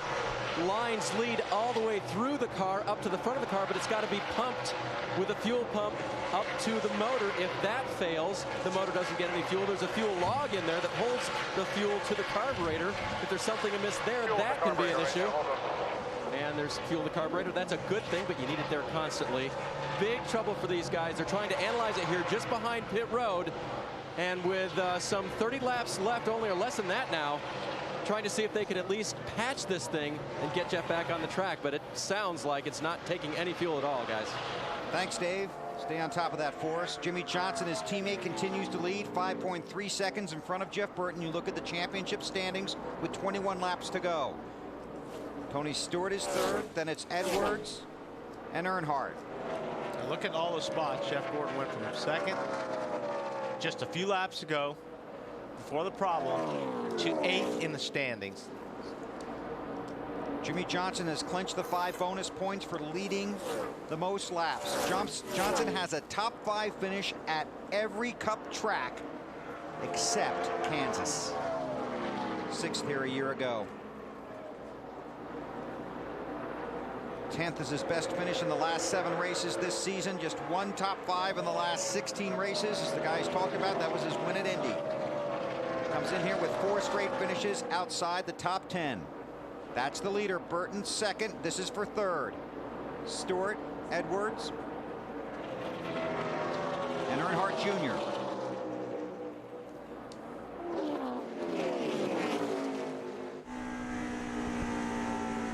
Joe Nemechek in that 0-1 car, 1 lap down.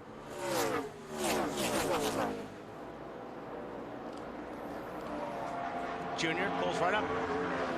99 is going to try to take it to the low side. Wants the position and the points right now. I think he'd rather have that high groove too. Don't think his car's working down on the bottom. And Carl knows that, right? Well, if, you know, Carl, if he does, that's where he's going to keep it, is up on the top, because he knows it'll be hard for Junior to make that pass if his car's not working good on the bottom. Again, most of these cars cannot make it to the finish. They're going to need a splash of fuel, Dave. And Greg Biffle wishes he could get a lot more. That car has lost the handle. 2 right side tires for Biffle, as well as a splash of fuel. 17 laps to go. Last round of pit stops came under the caution at lap 196. Literally on the edge of the fuel window. Yeah, probably the right thing to do. I mean, if you know Biffle's going to come and get tires early, you know you can't make it, so get it done. Right. Update on the 20 from Matt. Tony Stewart running third, the first car in line. It's not in the chase, and they are rolling the dice for the win. They told Smoke they're about a lap short. They could pit and go 2 tires or just a splash of fuel, or he can try to save it himself. He says, I will stay out. I'll take care of it myself. Right now, just trying to hold on to that 3rd spot and see what transpires in front of him with the 31 and 48. Marty? Matt, when he gets into the corners, Carl Edwards is running the Darlington line. He's almost all the way up to the wall. The problem is his car is tight. And a lot of times when you have a tight race car, you tend to use more fuel. They're about 4 laps short on fuel. They've asked Carl to do all he can do. He said, I've gotten doing all I can do to try and keep up with his 20 right in front of me, Matt. And Dale Earnhardt Jr. just broke radio silence. He says, we are running for a championship. Do not let me run out of gas. They said 10-4. Pit now. He makes his way all the way down pit road, a long pit road. You can see the damage still on that nose of the race car. They have chased the handling, but this is the kind of run they've had today that they've needed in the first 2 chase races. They felt like they squandered some opportunities. They wanted to come to Kansas. They felt like actually Kansas and Homestead were the 2 tracks left that they had some concern concerns about in the chase itself. He hasn't won a restrictor plate race since 2004, but they're hoping for good things next week when they go to the newly repaved Talladega. See how this works out. 14 to go. Be very surprising to see if any of these, be very surprising to see if anyone can make it to the finish without stopping for fuel. Dave, you got some company down there? Yeah, I do. Jeff's going to go in and cool off in the hauler for just a minute. We'll hope to get a word from him, but actually he's going to sit down on the bench, so we'll step in here right now and see if we can get a quick word with him. His Dr. Scott is going to help him out as well. One of the things that Jeff talked about while he was sitting on pit road there was overheating in the car. So, Jeff, we know you're worn out from that, but talk about the fact that fuel not getting to the motor and the disappointment here. It's very disappointing. I mean, you know, we know what those other guys feel like now at Hinder Motorsports. You know, we're just going to have to fight really hard. It was a great fight today. Then we really came up through there, and I don't know, we lost the handling a little bit on the car. I don't know if the track changed or tires or what happened to us, but you know, we were still going to salvage a pretty decent finish, and going into turn 3, engine just cut off. I switched the boxes, all the normal stuff, and then I noticed there's no fuel pressure and couldn't find out what was wrong, so we're done. You also know in the back of your mind that you can still win this championship. Oh yeah, but that's not what I want. You know, I mean, I'm just upset right now. You know, I want to know what happened, and you know, I want to get out of here and move on and go to Talladega and see what happens from there. Okay, that's Jeff Gordon. Marty? Dave, it was a very quick stop for Kevin Harvick's team. They decided to take 2 tires because Dale Earnhardt Jr.'s team took 2 tires. It was an air pressure adjustment. Harvick's car is too loose. Now he has the fuel to go to the finish. Thanks, Marty, and thank you, Dave. 11 to go. You're sitting in that car just wondering, am I going to get to pit road in time, or am I going to run out? Well, which car? This one. Pick this one. Yeah. well, I mean, you know, Stewart, those guys are close enough. I mean, if you're within a lap and you're in Stewart's position, he's got nothing to lose. I mean, what the heck? He's not running for a championship, so absolutely you go out there, you know, save some fuel and try to steal a win. Jimmy Johnson, on the other hand, I'd be pretty nervous because you can't run out of fuel. You run out of fuel and it can really cost you. So, again, it's just what frame of mind do you want to be in? Do you want to play this thing? You're going for a championship. So you play it safe and go for a top 10, then you need to come in and put gas in it. Marty, what do you know? Jimmy was asked about that earlier this week, guys. He said, we have no other strategy than to go out and get the maximum amount of points that we can. And they have at no point during this run told Jimmy, save fuel. They told him, go as hard as you can go. We're going to be short on fuel. We're going to take fuel and a gas and go at the end. AB? Here comes the championship leader, Jeff Burton. He was told about 20 laps ago by his crew chief, Scott Miller, they were going to be short on fuel. Miller said, but everyone else is going to be too. I know of at least one top 10 team down this end of pit road that will try to make the checkers without stopping, and that's Casey Kane's team. They've got nothing to lose. They're 9th in points. A splash of fuel and right side tires, though, for the championship leader, Burton, and they'll see where it shakes out on the track. They could not take the chance as the point leader. At the beginning of the day, Wally Dallenbach talked about how this track is very similar to Chicagoland Speedway. In that race, Matt Kenseth got spun out late in the race by Jeff Gordon. But after that, something a lot of people have forgotten is that Kenseth ran out of fuel.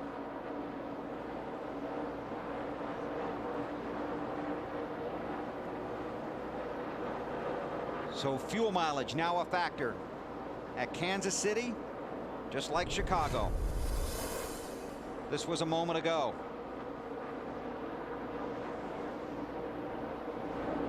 Yeah, 99 drove down underneath the 20 of Tony Stewart. Tony Stewart came down the racetrack like he didn't know he was there. A little bit of contact was made, but could have been big. 7 laps to go. Jimmy Johnson leads. Among the chasers, Casey Kane is 5th. Mark Martin is 6th. Kyle Busch in 8th. Jeff Burton has scored in 11th. Earnhardt Jr. 12th. Kevin Harvick 18th. Hamlin, Kenseth, and Gordon outside the top 20. Yes, let's do it. Inside. Carl Edwards to pit road for fuel.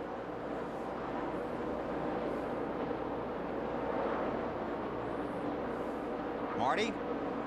This has been an outstanding run for Carl Edwards. We thought that the hometown hero would be Clint Boyer today. It's going to be gas and go only for Carl Edwards, and a terrific day when they didn't think they would be so good. He hits pit road running third. Jimmy Johnson's coming to pit road, and there's a spin as Casey Kane tries to make it to pit road, Bill. He spun coming off of turn 4, trying to get to pit road. Now he's trying to creep through the grass to get to his pit stall. Now another Evernham team coming out to try and get him restarted and push him down pit road. He stalled the car, but he may be out of fuel. That's right, Wally. He's out of fuel. They were not planning on coming down, and apparently the fuel pressure bobbled. The crew got up on the wall, and then Casey spun out, coming to pit road.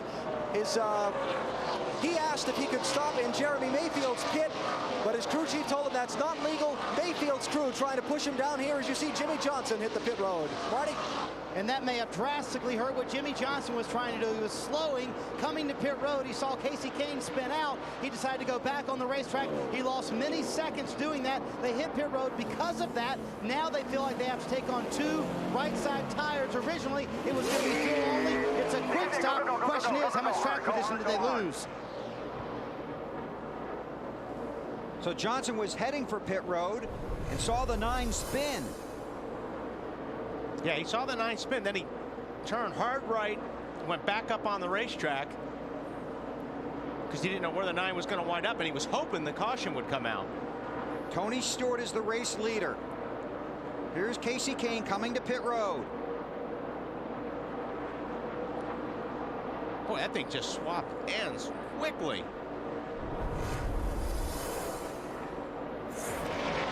Now Kane getting the fuel, Alan. Yeah, just trying to restart it now. You see them working up by the opening on the hood. Finally, they've got enough fuel up into the carburetor to get it started, but because they're in the first stall on pit road, they don't have far they can push it. They're already being shut off by the official there, and now he's got it going. Oh, boy, what a mess. Been a lot of points there. Stewart is just backing off, isn't he, Matt? I think he's running half throttle right now. Greg Zipadelli told him, you got to slow down at least another 3/10 a lap for me. Just work with me on this. He's letting cars go by to try to pick up a draft off of them. Go ahead and bring her down pit road here. Jimmy Johnson too fast exiting pit road. Oh, gee. And Stewart's got a 17-second lead on Casey Mears, who runs second right now. And Mark Martin runs third. From a car he said was terrible early in the race, now third. Can he get to the finish? We work the final lap. So Stewart down the back stretch. He looks like he's out of fuel. There'll be quite a few more of them running out. Stewart's out. Can he coast around in time? Had that 17-second lead. Casey Mears is the second place car. Stewart slow through turn 4, trying to reach the finish line. It looks like Casey Mears is out of fuel now. Casey Mears slow in turn 3. Tony Stewart's going to take the checker flag and coast across the finish line and win. That's unbelievable. There's Mears. Tony Raines is out of fuel. Mears gets second place. He just came on the radio, and Bill said, where did we finish? And they started screaming, you just won on fuel mileage for the first time.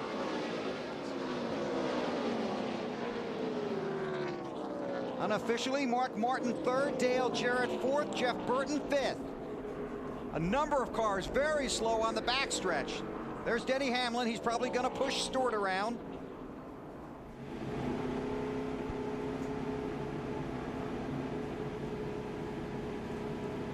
You said there are 33 guys in this race that only have one thing to race for.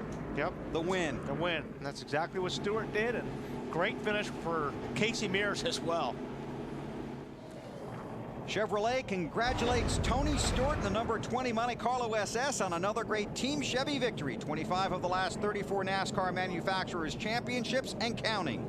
Chevy, an American revolution. To Matt Yoakum. A big hug by Jason Shapiro, the car chief for Greg Zipadelli. You finally won one on fuel mileage. Congratulations, man. You have no idea over the last 8 years how many we've lost. Smoke's driving style, you know, he'll work that throttle like probably nobody else does, but that's what makes him so good at a lot of these racetracks. And today we did everything right. We were close. We probably cut it a little too close, but I don't think he quite understood when I told him we had 18 seconds. He thought I was just telling him that somebody was coming, but he's proud of this team. We had a really good car all day, probably a third or fourth place car, and we were able to steal one. We've given plenty of them up this way, so I'm proud of these guys. And you put it in his hands as far as the decision. Yeah, I just wanted to be honest with him and said, if you're okay with it, that's what I want to do. If you'd like to come and try and get a good finish, then that's what we got to do. But that's what we need to do right now. Their third win of the season in 2006. Marty? Well, Mark Martin had to lay down on the ground after an exhausting day here in Kansas. At one point, you said this was the worst race car you'd sat in, Mark, but somehow you finished third out of that.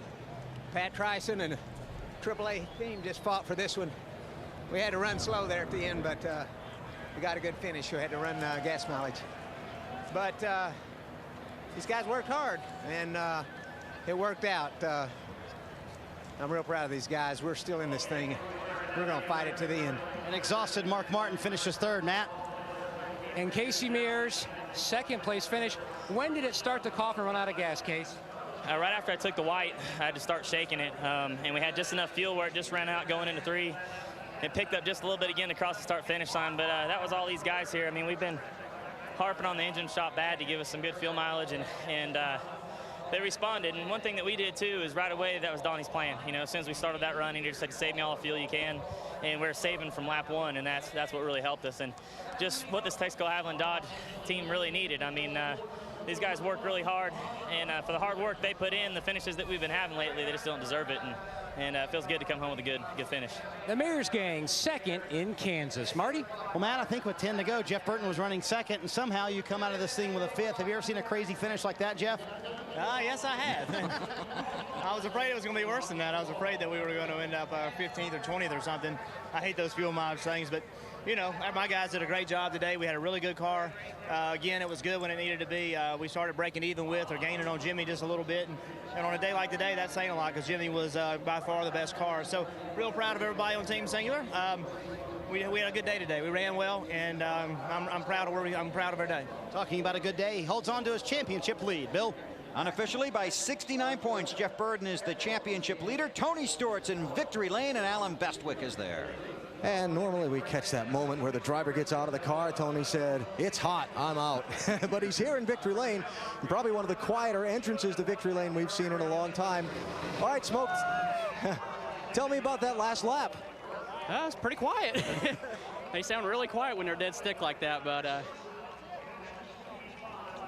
we came off a turn 2 and it went flat for good, and I just shut it off so we weren't holding the motor and letting the motor pull it down, and kicked it in neutral and just sat there and watched to see where the leaders were. So just awesome call by Zippy, and the guy beside him here, Bob Nardelli, the CEO of Home Depot, he's been at all 3 of these races since we missed the chase, and that's the support we get from Home Depot and all the associates, and got to thank them. And man, what an awesome weekend. 4th in the Busch race yesterday, 2nd at Knoxville last night, and win this thing today. So awesome weekend for us.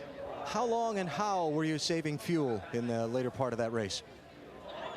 That's the hardest daggone thing to do when you got Carl Edwards and Dale Earnhardt Jr. behind you. It's hard to make yourself slow down to save fuel, but we were just trying to lift early and not use brakes and just let it roll in the corner. So the Chevrolet Monte Carlo SS was awesome. So I got to thank Chevy. They've been doing an awful lot to help us out here lately, and can't do it without those guys. Well, he said he's in this chase now to win races. He's done it today. And Tony Stewart. Dave? Jimmy Johnson out of the 48 car now, led the most laps today. A final pit stop for a splash of gas. What happened? Coming to pit road, Knights went out in front of me, and I thought it would bring out the caution, so I shot back out on the racetrack, and the caution didn't come out, so lost a bunch of time there, which probably took us out of position to win. And then I guess I got a speeding violation on pit road, so I have to go and see where that was. Definitely don't feel I was speeding on pit road, but you know, that computer up there doesn't lie, so I'll have to go see what happened.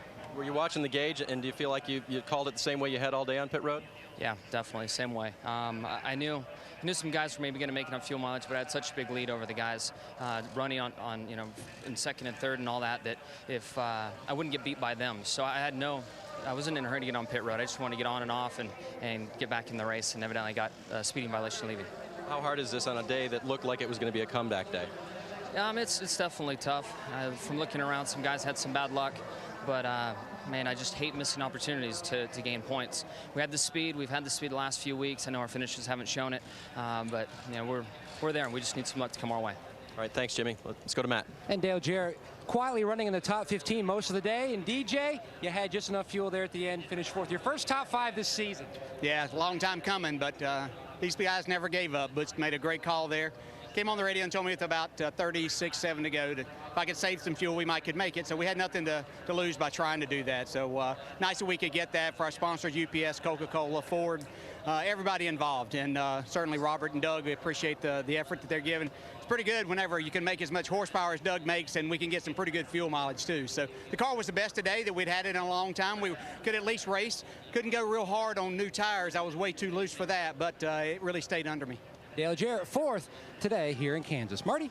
Denny Hamlin dissecting his race with crew chief Mike Ford. And first of all, on your spin, how did you keep that thing off the wall? I don't know. I guess experience from yesterday and learn what you did wrong. But you know, it's a tough day for us. We had that loose wheel and cost us a lot of points. But you know, I don't know where we ended up. But you know, luckily a lot of guys had to pit at the end. Otherwise, you know, we could have ended up with a really good finish. But you know, it's just part of it. Now, you know, everyone has bad luck, and hopefully this is it for us. Alan? With Matt Kenseth now, who fought his way to a 23rd place finish today. Matt, what a difficult race. Your thoughts? I thought it was about 800 miles, you know, but I don't know. I don't know what we got wrong. We obviously said something wrong yesterday. We really chased it all day, and really, this is how bad we ran all day yesterday. And I don't know. I mean, they changed everything on it today. I just kind of dumbfounded. I mean, the car shows good in the tunnel and everything all is aligned right, and we're just so terribly loose all day. We just, no matter what we changed, couldn't fix it. So it was a struggle. I'm real proud of my guys. They did a great job on pit road. I think they changed tires about 20 times and moved rear ends and set toe in and did all kinds of stuff. So they did a great job.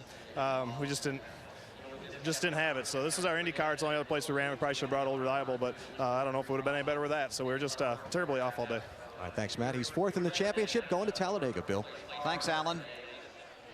Here are the championship standings. 7 races to go in the chase. All points are unofficial until tomorrow at about noon when NASCAR puts out the official point standings. The important thing to remember here, the maximum point gain possible in one race, 156. Jimmy Johnson, Kyle Busch, Casey Kane outside of that window, and Busch and Kane, who came in trouble, are really in a hole now. Unbelievable. Denny Hamlin up in second spot. Being a rookie.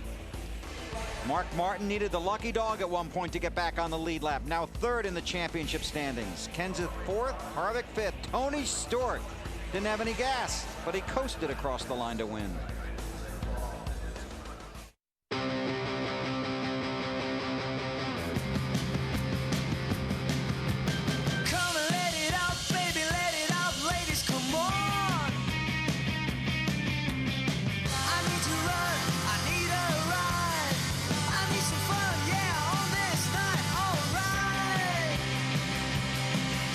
Congratulations, Team Chevy, on today's win. Chevy, an American revolution. Banquet 400 this weekend. What's on your mind? I'm looking for a top 5 finish. Wow, look at that Banquet pot pie. Can I have one? Easy, Tony. You have to be faster than that. Don't be so sure. I'm pretty fast. Well, so are Banquet pot pies. Banquet pot pies are a complete meal in minutes with a golden flaky crust, tender meats, vegetables, and a creamy sauce. Who took the... Told you I was fast. Banquet pot pies. Oven-baked taste from the microwave in just 4 minutes. You see a fork?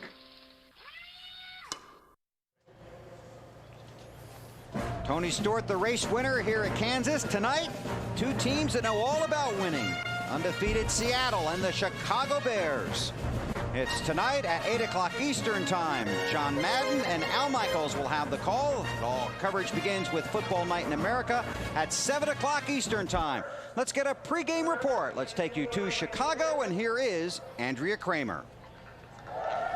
Bears head coach Lovie Smith told me this is the game he expected to be the NFC Championship of a year ago. That is until his Bears got knocked out a round earlier